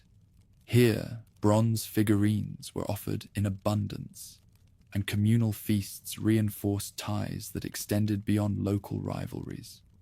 The overlap of political and sacred authority strengthened the position of chiefs, who presented themselves as both protectors of their people and mediators with the gods. In this way, religion and politics intertwined, each lending legitimacy to the other. Sardinia, during the late Bronze Age, was thus a land of networks, of stone, of loyalty, of ritual. Towers marked territories, alliances linked valleys, sanctuaries united federations. Communities that had once been isolated hamlets had become parts of larger wholes, capable of collective action on scales unimaginable in earlier centuries. Yet this growing complexity also carried risks, for greater organization meant greater stakes in both prosperity and conflict. What had begun as villages clustering around stone towers had become something much larger, an island organized into federations of power, each with its own centers, its own leaders, its own networks of sacred and political authority. The landscape of Sardinia now spoke not only of survival, but of ambition. not only of community but of identity projected on a grand scale. And as these federations grew stronger, so too did the sanctuaries and shrines that would soon dominate the spiritual life of the island, drawing its people together in gatherings that echoed with both devotion and politics. Within the federations that now organized Sardinia, sanctuaries rose as gathering places where religion, politics, and community life merged. These sites, built with the same precision of stonework seen in towers, offered spaces where people from many valleys could assemble in safety. Here, bronze smoke curled from altars, wells shimmered with sacred water, and the sounds of feasting carried into the night. The Nuragic world, defined by towers and warriors, found its unifying spirit in sanctuaries that anchored belief and bound people together. At Santa Cristina, one of the most remarkable sanctuaries, a stairway of perfect symmetry descended into a subterranean chamber. Cut from carefully dressed blocks, the stair led down to a spring whose still water mirrored the sky above. On solstice and equinox days, sunlight aligned precisely with the stair or reflected within the chamber, creating a spectacle that fused cosmic order with human design. Pilgrims arriving at Santa Cristina would have walked into a space where architecture, nature, and celestial rhythm converged. To draw water here was to partake in an act both practical and divine. Far to the south, on the plateau of Seri, the sanctuary of Santa Vittoria spread across open ground. Unlike the single-focus wells of other shrines, this complex combined temples, assembly areas, and courtyards large enough to host hundreds. Traces of fires, discarded pottery, and animal bones reveal that large-scale feasts took place here. Communities gathered from wide regions, bringing grain, wine, and livestock to share in rituals that honored gods and renewed alliances. The sanctuary was not simply a place for prayer, but a center of political and social life, where decisions could be made and disputes settled under sacred sanction. Another jewel of Nuragic architecture lay at Su Tempiesu in the mountainous north. Built into a hillside, this sanctuary enclosed a spring within walls of stone that channeled water into basins. A sloping roof once covered the structure, protecting the sacred source while framing it for ritual use. Bronze figurines deposited here show warriors, priests, and animals, all offered in devotion. The setting, remote, enclosed, and meticulously built, emphasized the intimacy of the relationship between worshippers and water. Each site, though unique, shared the belief that divine power resided in springs, wells, and the careful architecture that revealed them. Pilgrimage-like gatherings at these sanctuaries created moments when everyday boundaries dissolved. Villages that might compete in the fields met as partners in feasting and ritual. Families camped near shrines, bringing goods to trade, songs to sing, and stories to share. Warriors arrived in full regalia, their weapons gleaming, while women carried woven cloth and jars of wine as offerings. Children grew up with memories of crowded courtyards, blazing fires, and ceremonies that linked their small communities to something vast. The sanctuaries became theaters of collective identity, places where the Nuragic people recognized themselves as part of a wider whole. The offerings left behind speak volumes. Bronze figurines depict every aspect of society. Warriors holding swords and shields, archers with bows taut, wrestlers grappling in frozen motion, mothers nursing infants, chiefs raising staffs of command. Each figure, often only a few inches tall, was carefully cast and dedicated, a miniature world of Nuragic life placed into divine keeping. These objects remind us that religion was not abstract, but grounded in the real. The gods received the same images that filled villages: fighters, leaders, families, herders, an acknowledgement that the sacred embraced every part of existence. Among the most evocative offerings are the bronze ship models, crafted with meticulous detail, complete with prows, oars, and sometimes sails. They captured the maritime spirit of Sardinia. To dedicate a ship was to invoke divine favor for voyages, to thank for safe returns, or to honor the sea's central role in the island's life.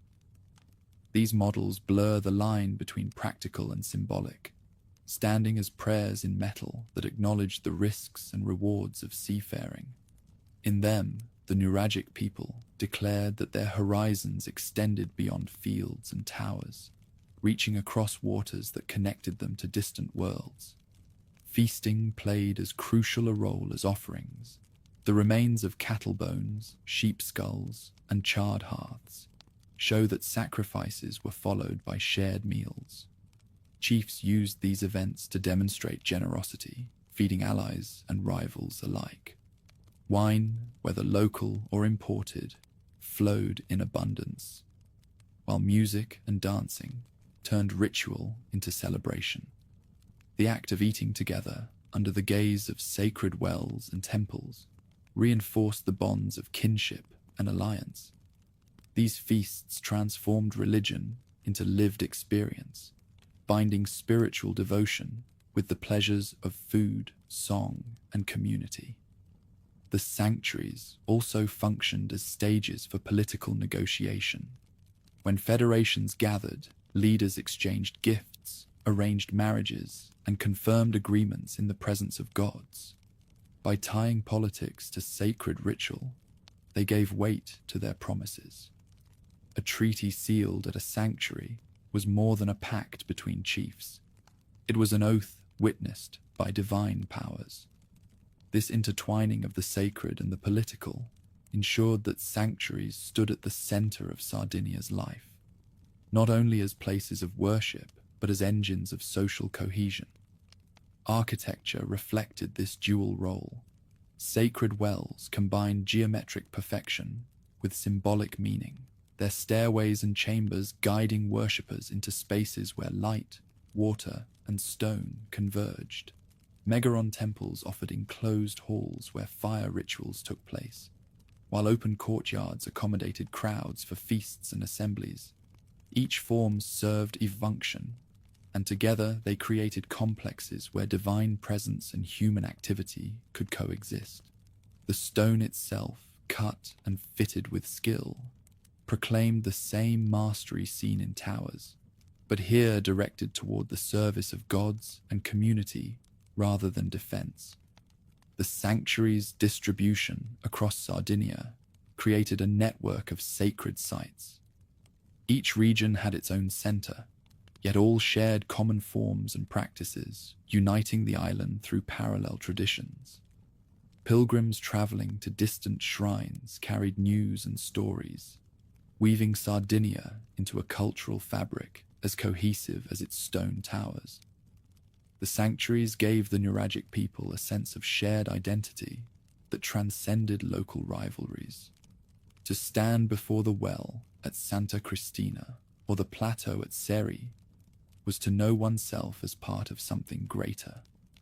Through these sanctuaries, the Nuragic world achieved a flowering of spiritual life as enduring as its towers. The dead lay in giants' graves, warriors guarded villages, chiefs commanded federations, but it was in shrines and wells that the community gathered as one.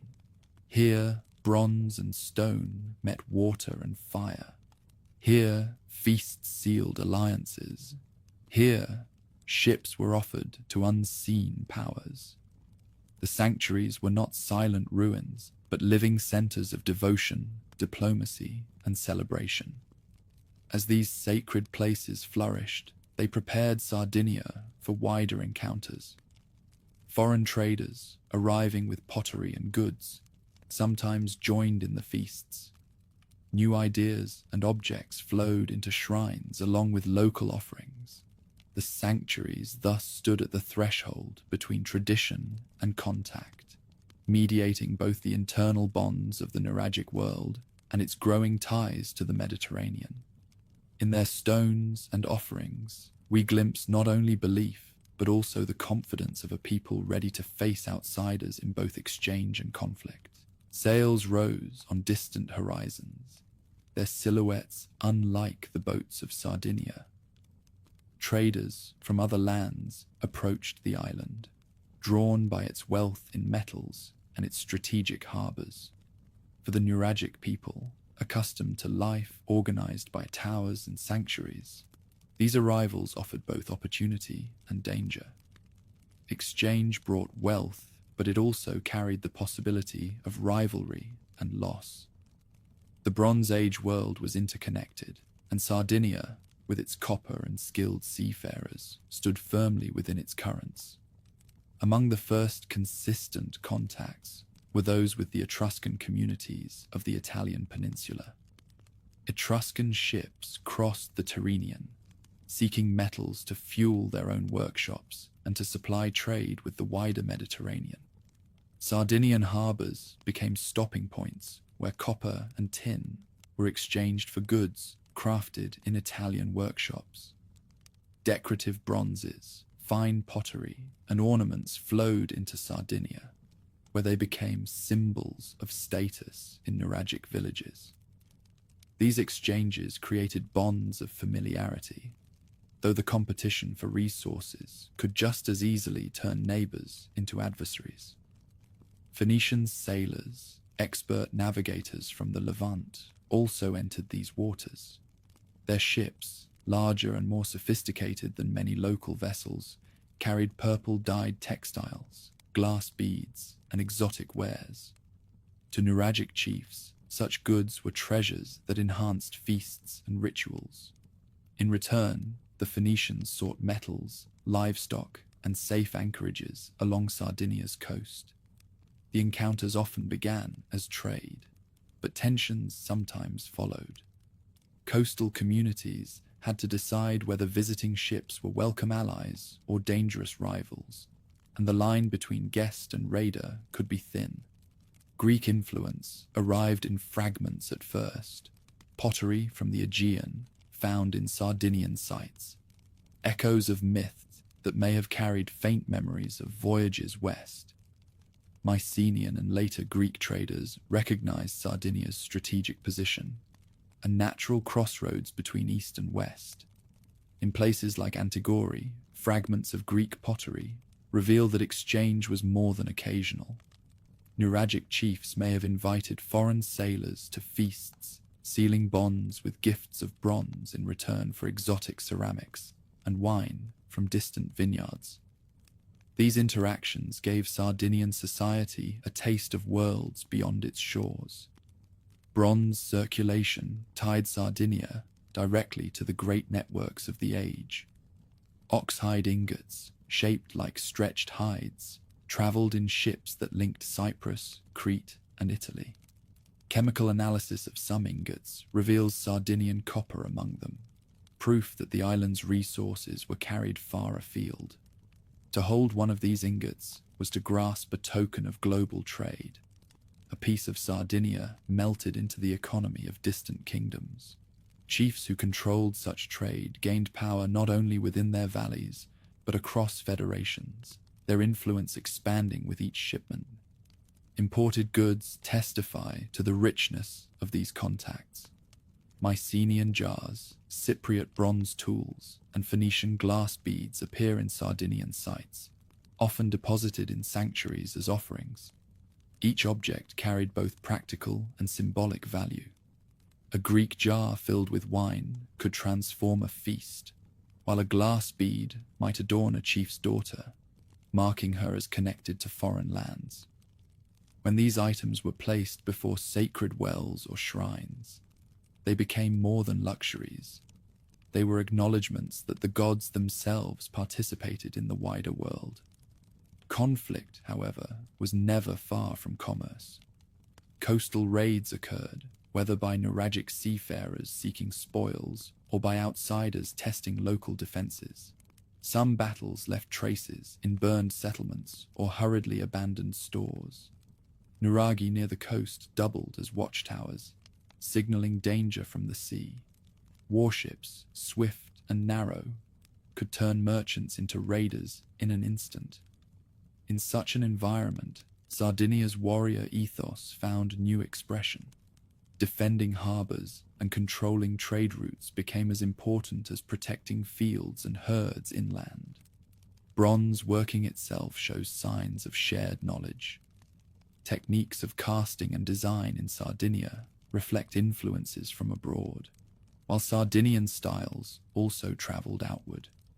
The island's craftsmen were respected for their skill, and objects of Nuragic origin have been found beyond its shores. In this sense, the exchange was not one-sided. Sardinia contributed as much as it received, shaping the technologies and aesthetics of the Bronze Age world. To work bronze in a Nuragic village was to participate in a tradition that spanned from the Levant to Iberia. Rivalries between federations may have been sharpened by these foreign contacts. Chiefs competed for access to harbors and control of trade routes, knowing that wealth and prestige depended on the goods that flowed from ships. A community with secure ties to foreign traders could host feasts with imported wine, display ornaments from distant lands, and offer rare goods at sanctuaries. Such displays reinforced authority and drew followers, while rival chiefs risked being overshadowed. The arrival of foreigners thus amplified internal competition as much as external rivalry. Not all encounters were hostile. Some foreign sailors settled, marrying into local families, their descendants blending traditions. Stories and songs may have preserved memories of these unions, transforming strangers into ancestors. In sanctuaries, imported goods dedicated alongside local figurines suggest that foreigners participated in rituals, acknowledging the gods of Sardinia. These shared acts reveal that the boundary between outsider and insider could blur, creating hybrid communities enriched by exchange. The wider Mediterranean world was in flux during these centuries. Empires collapsed, trade networks shifted, and new powers rose to prominence. Sardinia, though distant from the palaces of the East, was not immune. Its metals, warriors, and harbors made it part of the turbulence. To be Nuragic was to live at the edge of both danger and opportunity, watching the sea not only for returning fishermen, but for sails that might bring wealth or war. The towers inland gave stability, but the sea offered both promise and peril. Through it all, Sardinia retained its identity. The Nuragi still stood, villages still tended fields, sanctuaries still hosted feasts. But the presence of foreign goods in tombs, the memory of conflicts along coasts, and the spread of metallurgical techniques show that the island was increasingly entangled in the affairs of others.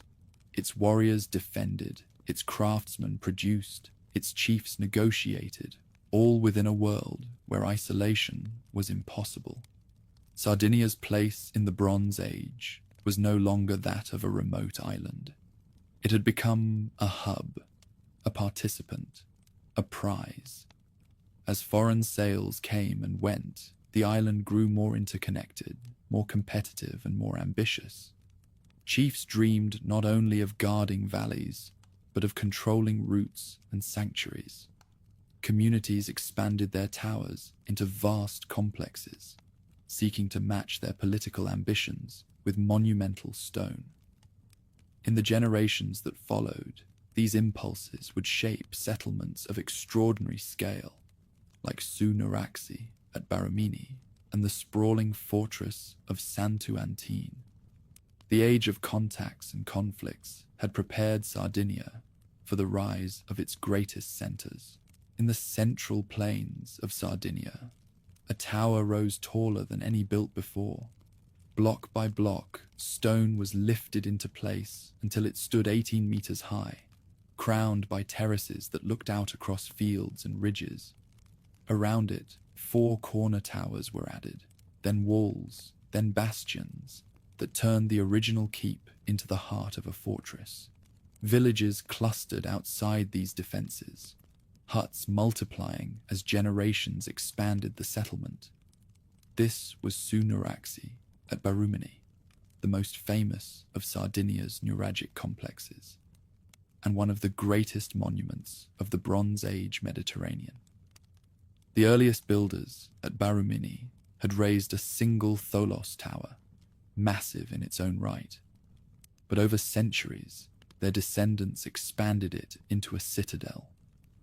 The central keep became the core of a quadrilobate fortress, each new tower attached to the old by thick walls. A ring of outer defenses enclosed the complex, with gates, stairways, and passages forming a labyrinth of stone. To walk within its walls was to enter a world designed for both awe and security, where architecture proclaimed the power of the community that built it. Sunuraxi was not unique. Across Sardinia, other sites reached similar levels of ambition. At Torralba, the great nuraga of Santu Antine rose like a stone crown above the plain.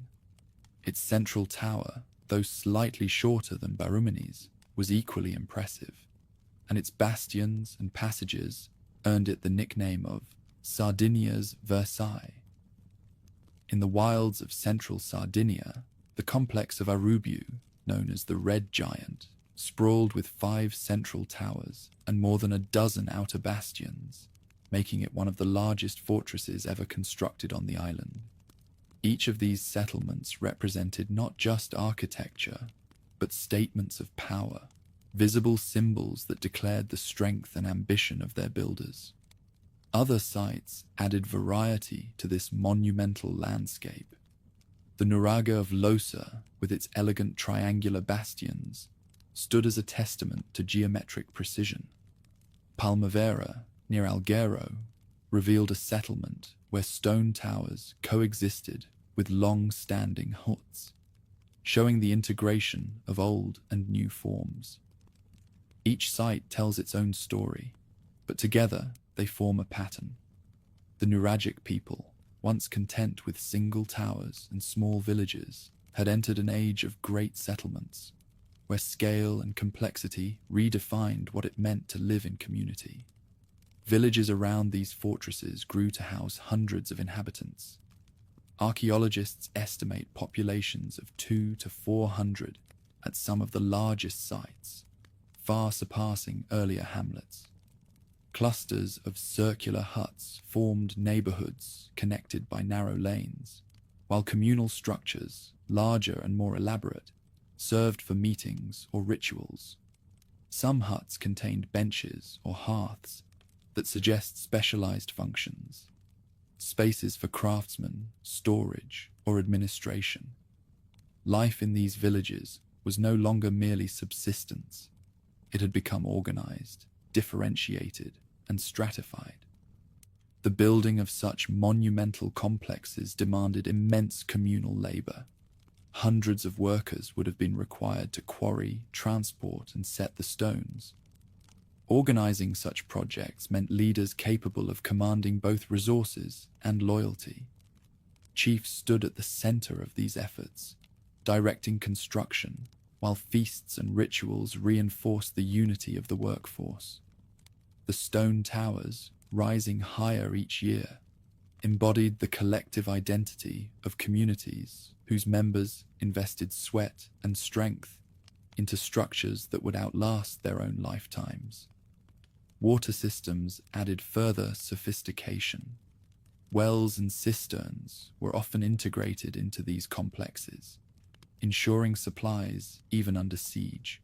Channels and drains reveal attention to both defense and daily need.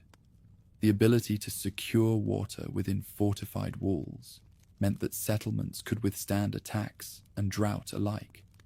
Such planning shows that these were not improvised strongholds, but carefully designed centers of power, blending practicality with symbolism. Within the courtyards and bastions, warriors drilled, chiefs held council, and rituals took place under the shadow of towers. The fortress was not only a defensive structure, but also a political and ceremonial center. Leaders used these spaces to display wealth, organize alliances, and command loyalty. A visitor approaching Sunuraxi or Santu Antine would have been struck not only by the architecture, but by the human drama it housed. Warriors in horned helmets standing watch, craftsmen laboring at forges, priests preparing offerings, and villagers hurrying through gates with baskets of grain. The social implications of such settlements were profound. Hierarchy became more visible. Chiefs or leading families occupied prominent spaces within or near the fortresses, while ordinary households clustered in outer rings. Authority rested not only on descent, but on the ability to coordinate labor, manage surplus, and defend territory. The construction and maintenance of these complexes ensured that power was both visible and tangible, embodied in stone walls that loomed over the surrounding countryside. Feasts within these settlements confirmed and renewed bonds. Chiefs slaughtered cattle, opened jars of wine, and distributed food to warriors and villagers alike. The act of feeding the community reinforced authority as much as bronze swords or thick walls. These occasions also provided opportunities for diplomacy, as neighboring chiefs gathered to witness generosity, settle disputes, or arrange marriages. Within the courtyards of Great Nuragi, politics unfolded as surely as they did in sanctuaries and shrines. Craft production flourished under the protection of these centers. Bronze, working, weaving, and pottery reached new levels of specialization. Workshops produced tools, ornaments, and weapons in greater numbers, supported by the surplus generated by organized agriculture and herding. The presence of imported goods, Greek pottery, Phoenician beads, and Etruscan bronzes, suggests that these settlements were also hubs of trade, where local and foreign objects mingled. Chiefs controlling such exchanges enhanced their prestige, displaying exotic items alongside local products to demonstrate their reach. The visual impact of these fortresses must have been extraordinary. Rising from plains or perched on ridges, their towers dominated the landscape. Travelers moving through Sardinia would have seen them from miles away, reminders that every valley was claimed and defended. Their sheer scale made them both practical defenses and symbols of permanence, proclaiming that the Nuragic people were not transient but rooted, capable of achievements equal to any of their Mediterranean neighbors. For the villagers who lived in their shadow, these settlements provided both security and identity. To belong to Sunuraxi or Santu Antine was to share in the prestige of its towers. The walls protected crops and herds, but they also created a sense of belonging, of community bound together by stone. Children grew up hearing stories of the tower's construction, playing in courtyards that echoed with footsteps of generations, and absorbing a sense of pride that tied them to both ancestors and descendants. These great settlements marked the high point of Nuragic ambition.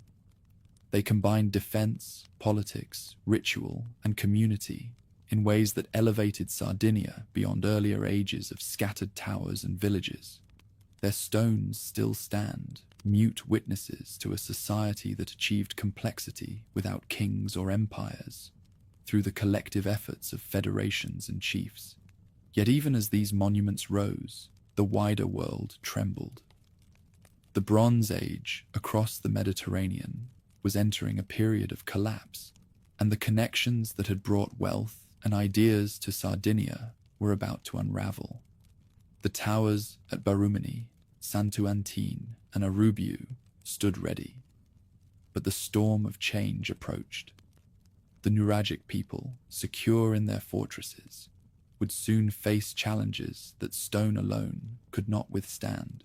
Beyond the western horizon, Empires and kingdoms that had long defined the Bronze Age began to crumble. Mycenaean palaces burned, the Hittite state fractured, and Egyptian records spoke of invasions that shook even the Nile Valley. Trade routes that once carried copper, tin, and luxury goods faltered, and ships that had once crowded Mediterranean waters grew fewer.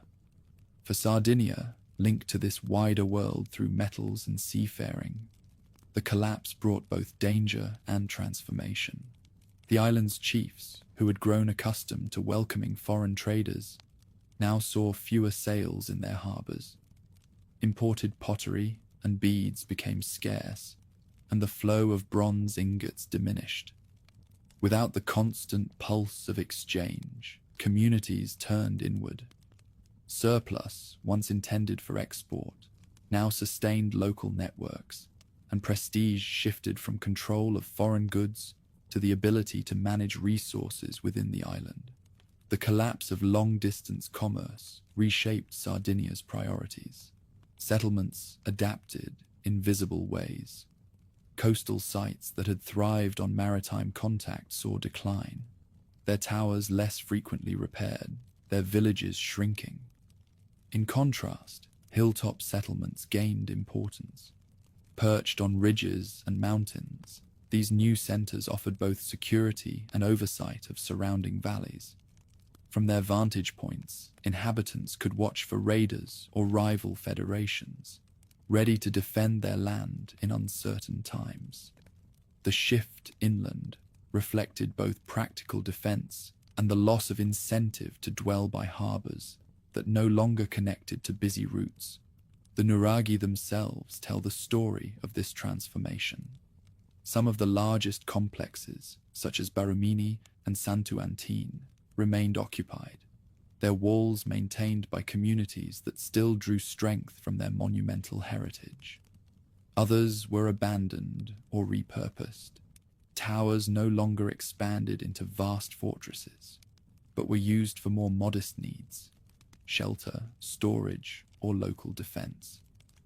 Construction slowed, and the energy once devoted to building monumental settlements redirected towards sustaining daily life. The great age of expansion had passed, replaced by one of consolidation and endurance. Economic life adjusted to the new reality. Agriculture continued to provide grain, grapes, and legumes, while herds of sheep, goats, and cattle remained the foundation of wealth. Metalwork persisted, but bronze became harder to procure without steady tin supplies from abroad. Craftsmen adapted by recycling old objects, melting broken tools and weapons into new forms. The skill of metallurgy did not vanish, but its scale narrowed. Pottery, weaving, and local crafts remained steady, serving communities that could no longer rely on external luxuries. Despite the contraction of trade, sanctuaries and shrines continued to play vital roles.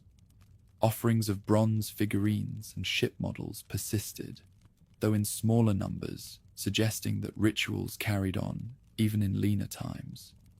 Feasting at sites like Santa Vittoria di Seri provided continuity, a reminder that the gods had not abandoned the people. In moments of uncertainty, religion anchored identity, reinforcing ties that outlasted the collapse of distant empires. Pilgrimages may have become more regional, but they still drew communities together, sustaining the spiritual core of Nuragic life. Signs of abandonment appear in the archaeological record: villages deserted, towers left unfinished, fields neglected. Yet these were not signs of total collapse. Other areas reveal continuity, with settlements reorganized rather than destroyed. Some Nuraghi remained in use well into the first millennium before Christ, while others were adapted into new forms of habitation. The pattern suggests resilience. Sardinia absorbed the shock of global crisis, retreating from outward expansion but preserving its cultural heart. Conflict likely intensified during this period, With fewer external opportunities, rival federations may have turned against each other, competing for land, herds, and control of sanctuaries. Hilltop fortifications, clustered towers, and evidence of hurried defenses all point to heightened insecurity. Raids and skirmishes would have tested the warrior ethos, demanding vigilance even in times of scarcity. The island's identity as a society of fighters, already strong, became even more pronounced in the face of internal and external threats. Memory of foreign connections lingered. Imported objects, cherished as heirlooms, were displayed in feasts and passed down through generations. Stories of voyages and alliances lived on in oral tradition, even as the reality of such contacts grew distant. Sardinia did not forget the wider world, but it survived by focusing on itself. The skills of seafaring remained, but ships were used more for local journeys than for ambitious expeditions across seas that had grown dangerous and unpredictable. The late Bronze Age in Sardinia was therefore a time of transformation rather than simple decline. Monumental buildings slowed, trade contracted, and society turned inward. But communities endured. The towers still stood, sanctuaries still drew pilgrims, and warriors still guarded valleys. Change was real, but it did not erase identity. Instead, it reshaped it, forcing Sardinians to adapt to a world where the great powers of the East had fallen silent. As the centuries passed, the island adjusted to its new place. While elsewhere, cities lay in ruins and kingdoms vanished, Sardinia's villages survived.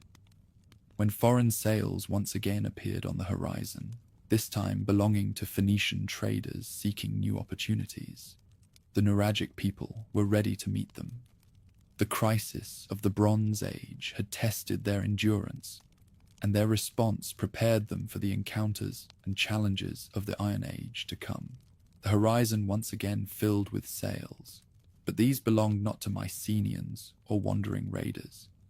From the east came the Phoenicians, master sailors from the Levant, whose ships stitched together the Mediterranean with routes of trade and colonies.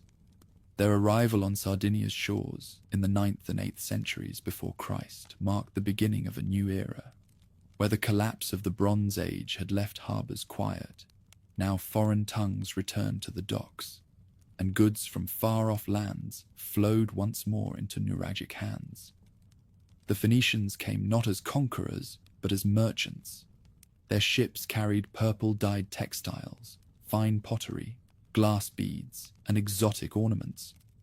For Nuragic chiefs, these goods offered prestige, transforming feasts and sanctuaries with luxuries unseen for generations. In return, the Phoenicians sought copper, silver, livestock, and above all, secure places to anchor their ships. Trade was their lifeblood, and Sardinia's coasts, rich with harbours and close to routes linking east and west, became natural stopping points in their expanding network. Early encounters were shaped by curiosity and pragmatism. Nuragic villagers welcomed the chance to exchange surplus for exotic wares, while Phoenicians appreciated local hospitality and safe moorings. Feasts may have sealed these first arrangements, with foreign sailors sitting beside chiefs in courtyards lit by fires, sharing wine and roasted meat. Marriages between local families and foreign merchants likely followed, binding strangers into kinship. Over time, small trading posts grew into permanent settlements, places where Phoenicians built their own houses and temples beside the towers of Sardinia. Nora, on the southern coast, became one of the earliest and most prominent Phoenician foundations. Here, stone houses and sanctuaries rose near Nuragic villages, creating a landscape of mingled traditions. Inscriptions in the Phoenician script mark Nora as one of the oldest places in the Western Mediterranean to bear written words, a striking contrast to Sardinia's oral culture. At Tharos, another settlement flourished on a peninsula with commanding views of sea routes. Solsis, further south, grew into a hub of commerce, linking Sardinia directly to the far reaches of Phoenician trade. Each site anchored foreign presence while drawing Nuragic communities into its orbit. The exchange was not one-sided. Nuragic crafts and metals flowed outward, carried in Phoenician ships to markets as far as Iberia and the Near East. Bronze figurines, Sardinian copper, and livestock became part of the wider economy once more.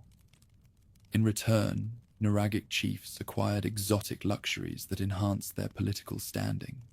Imported pottery graced sanctuaries, glass beads adorned necklaces, and Phoenician styles began to mingle with local designs.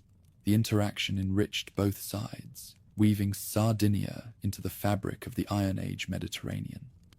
Religion, too, felt the influence of contact. Phoenician deities arrived with their temples, standing beside the sacred wells of the Nuragic people. While the two traditions remained distinct, proximity created dialogue.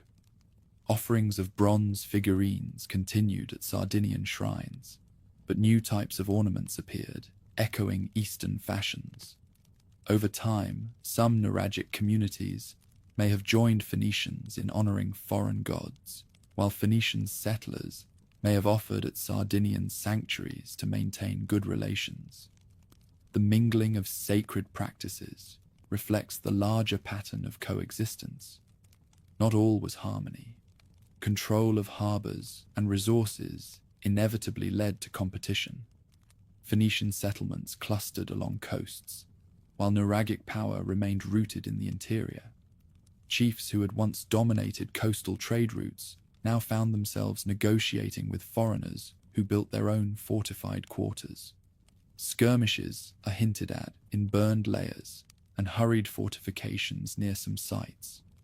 The balance between cooperation and rivalry remained delicate, shifting with each generation, depending on trade flows, alliances, and disputes. Despite tensions, the relationship endured for centuries.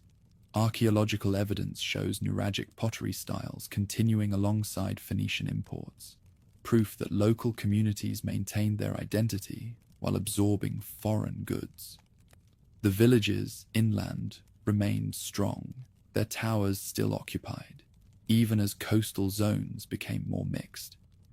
Rather than erasing Nuragic culture, Phoenician presence added a new dimension, creating hybrid spaces where two traditions lived side by side.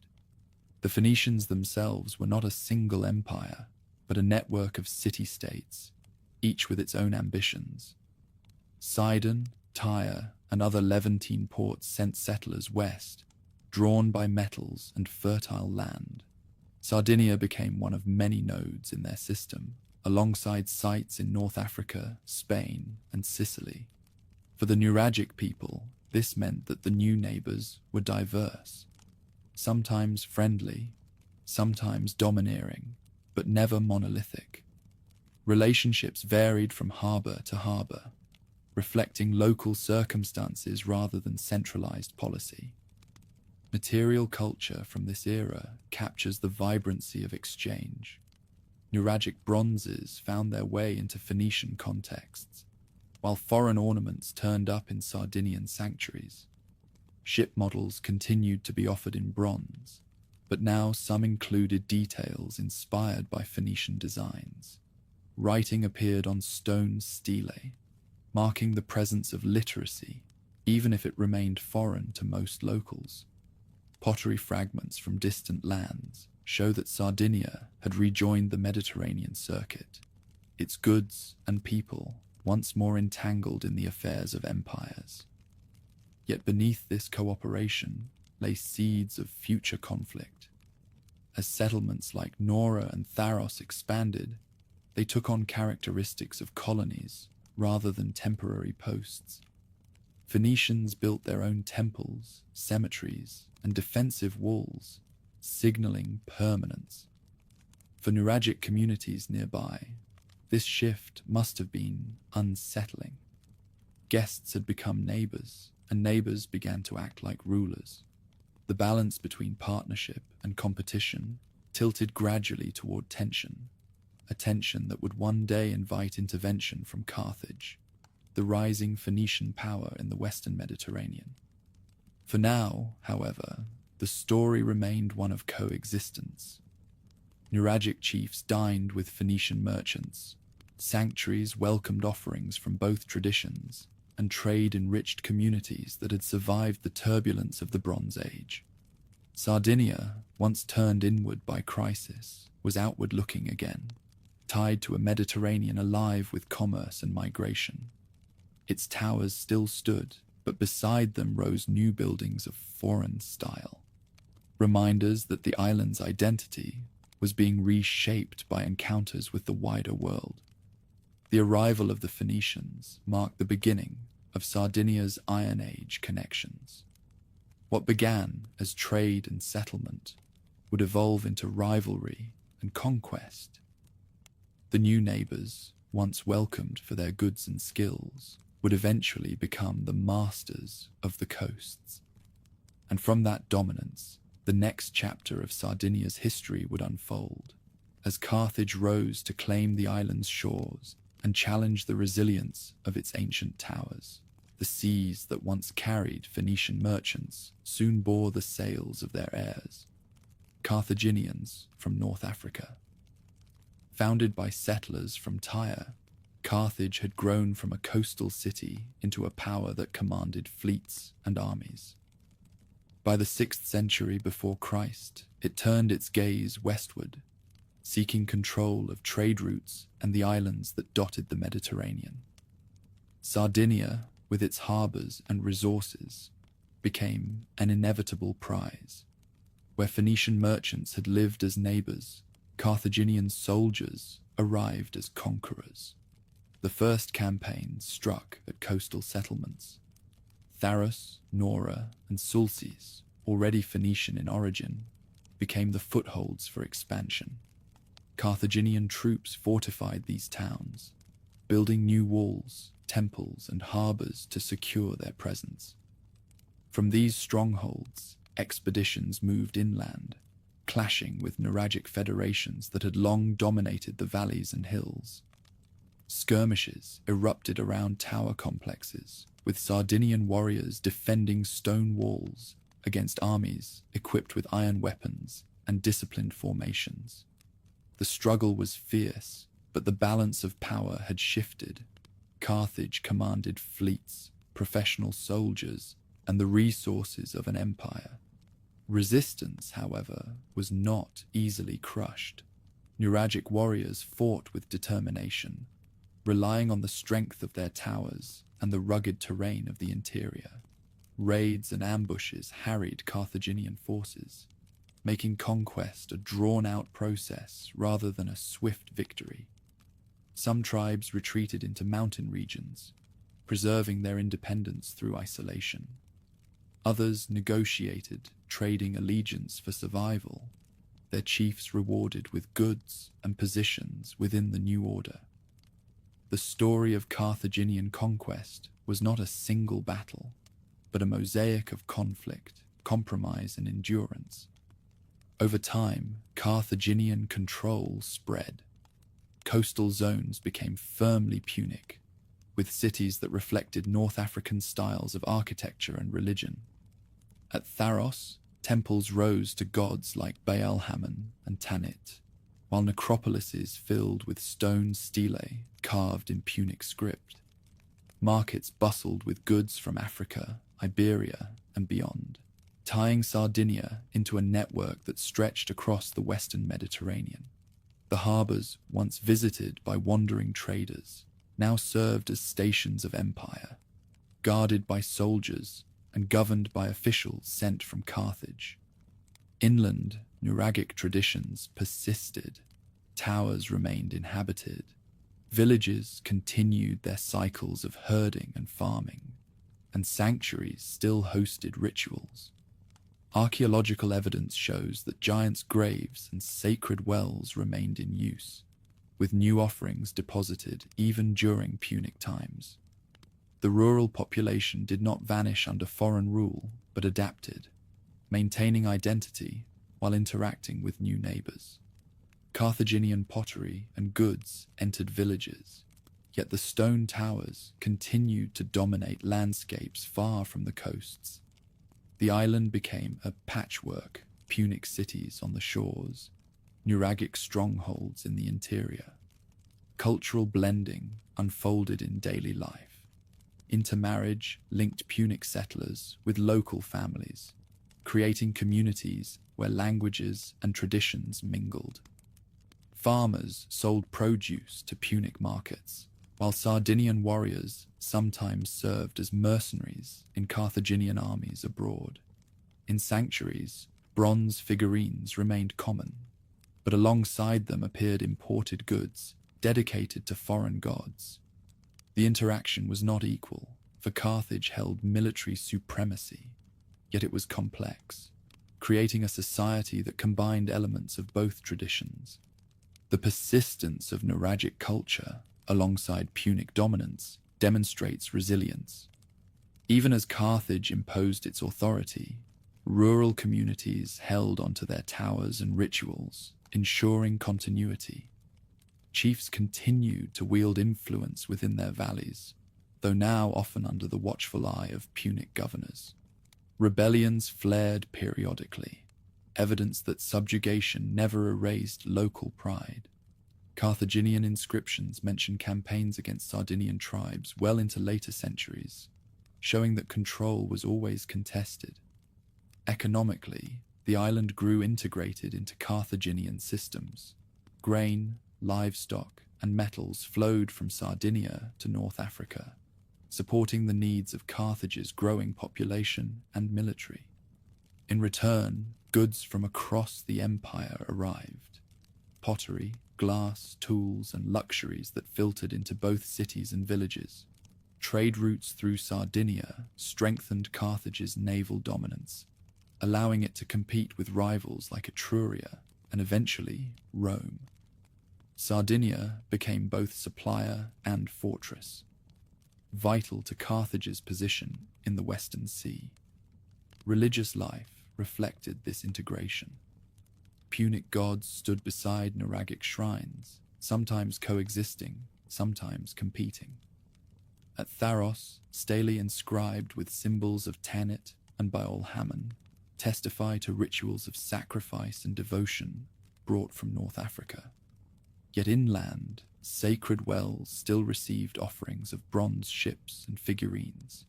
The coexistence reveals a dual identity, one Sardinia tied to Carthage, another rooted in its ancestral towers. People navigated between the two, adopting elements of Punic worship while maintaining old traditions in parallel. The architecture of Punic cities contrasted with the stone towers of Nuragic villages. Rectangular houses, paved streets, and planned layouts reflected North African and Levantine influence. In contrast, the circular huts and massive nuraghi of the interior preserved older forms. To travel from coast to mountain was to cross between two worlds. Urban colonies tied to Carthage and rural communities that carried forward Sardinia's deep-rooted past. The juxtaposition became a defining feature of the island's Iron Age. Despite integration, resistance endured. Mountain tribes in the central ranges remained especially defiant, striking at Punic forces when opportunities arose. These groups, later remembered as fierce opponents even of Rome, maintained independence longer than others. Their persistence ensured that Sardinia never became fully subdued, even under Carthaginian rule. Control of coasts and fertile plains was secure, but the rugged heart of the island remained a realm where Nuragic traditions endured with little interruption. By the 5th and 4th centuries before Christ, Sardinia was firmly part of the Carthaginian sphere. Its cities prospered as trading centers, its fields supplied grain and livestock, and its harbors served fleets that challenged rivals across the Mediterranean. Yet beneath this prosperity lay tension. The Nuragic towers still dotted the land, silent reminders of an older identity. Rural communities preserved memories of independence, and rebellions smoldered whenever opportunity arose. Carthage could govern, but it could never entirely erase the people who had built the island's towers and sanctuaries. The Punic conquest thus reshaped Sardinia without extinguishing its character. The island became a crossroads where African, Levantine, and native traditions interwove. Carthaginian temples rose beside Nuragic sanctuaries. Punic merchants bargained with Sardinian herders, and hybrid communities carried both legacies. Yet the dominance of Carthage meant that Sardinia's fate was tied to the fortunes of its new rulers. When a greater power appeared on the horizon, Rome, the island would once again become a contested prize, its people caught between empires. When Carthage lost its hold on the western Mediterranean after the First Punic War, Sardinia became the next prize. In 238 BC, Rome annexed the island, adding it to its growing dominion. The change came not through conquest of towers, but through diplomacy and pressure. Carthage, weakened and distracted, surrendered Sardinia and Corsica to avoid further conflict. For the Nuragic people, this shift meant yet another set of foreign rulers, this time a power that would not retreat. Roman soldiers arrived to secure key towns and harbors. Coastal cities that had once flown Phoenician banners now accepted Roman governors and garrisons. Latin voices echoed in markets where Punic had been spoken, and Roman coinage began to circulate. Yet inland, in the rugged mountains of central Sardinia, independence still thrived. Tribes such as the Illienses and Bellari refused to acknowledge Roman authority. Their towers and hilltop villages remained bastions of resistance, as they had under Carthage before. The resistance was not symbolic. Roman historians record multiple uprisings, each demanding military campaigns to suppress. In 215 BC, during the Second Punic War, Sardinian tribes rebelled in alliance with Carthaginian sympathizers. Roman forces crushed the revolt, executing leaders and deporting captives. 6 decades later, in 177 BC, another great uprising flared, forcing Rome to send tens of thousands of soldiers. The fighting was brutal, and although Rome emerged victorious, the persistence of rebellion demonstrated how deeply the Nuragic identity endured. The mountains sheltered a spirit of defiance that even imperial armies struggled to break. Over time, however, the balance shifted. Roman colonists settled along fertile plains, founding farms and villas that altered the landscape. Roads cut across the island, linking coastal towns to inland markets. Roman law, language, and religion seeped gradually into daily life, carried by administrators, soldiers, and merchants. The Nuragic towers, once centers of power, fell into disuse or became incorporated into rural estates. Some served as barns, watchtowers, or foundations for new buildings. Others crumbled quietly, their stones reused in walls and houses. Yet the Nuragic people did not disappear overnight. In villages, old customs persisted. Round huts remained in use. Weaving and herding followed ancestral rhythms, and sacred wells continued to receive offerings well into Roman times. Cultural assimilation was uneven, moving faster in coastal towns than in the isolated mountains. For generations, Sardinia remained a land of dual identity, Roman in its cities, Nuragic in its countryside. Only gradually did the Roman order prevail, blending with what remained of local traditions. By the 1st century BC, Sardinia was firmly a Roman province, valued for its grain, livestock, and strategic harbors. Roman poets and generals mentioned the island, often describing its rugged mountains and stubborn inhabitants. The Ilienses and Bellari, though weakened, lingered in memory as symbols of resistance. To Roman eyes, Sardinia was both useful and troublesome, a place that could supply resources but never quite lose its independence of spirit.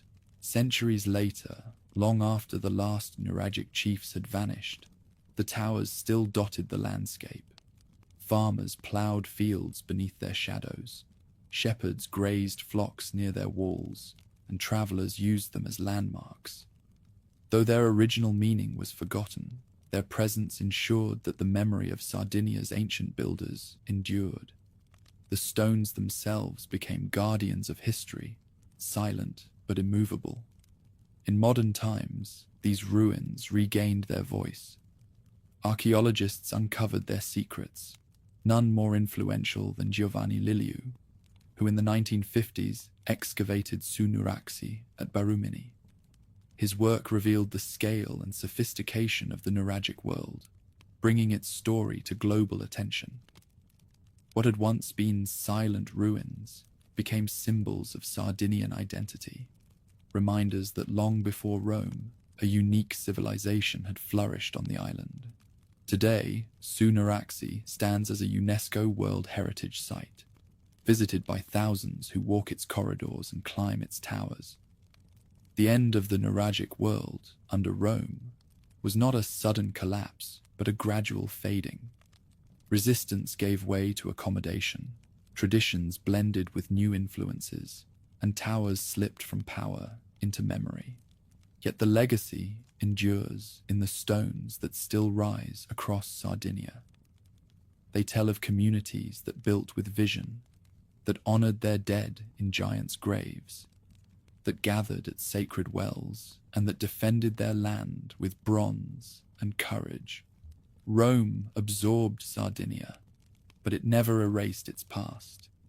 The Nuragic civilization may have lost its independence, but it left behind one of the most striking landscapes of prehistoric Europe. Even today, the towers stand, weathered, silent, enduring. Reminders that long before legions marched, Sardinia was a land of builders, sailors, warriors, and dreamers whose legacy survives in stone.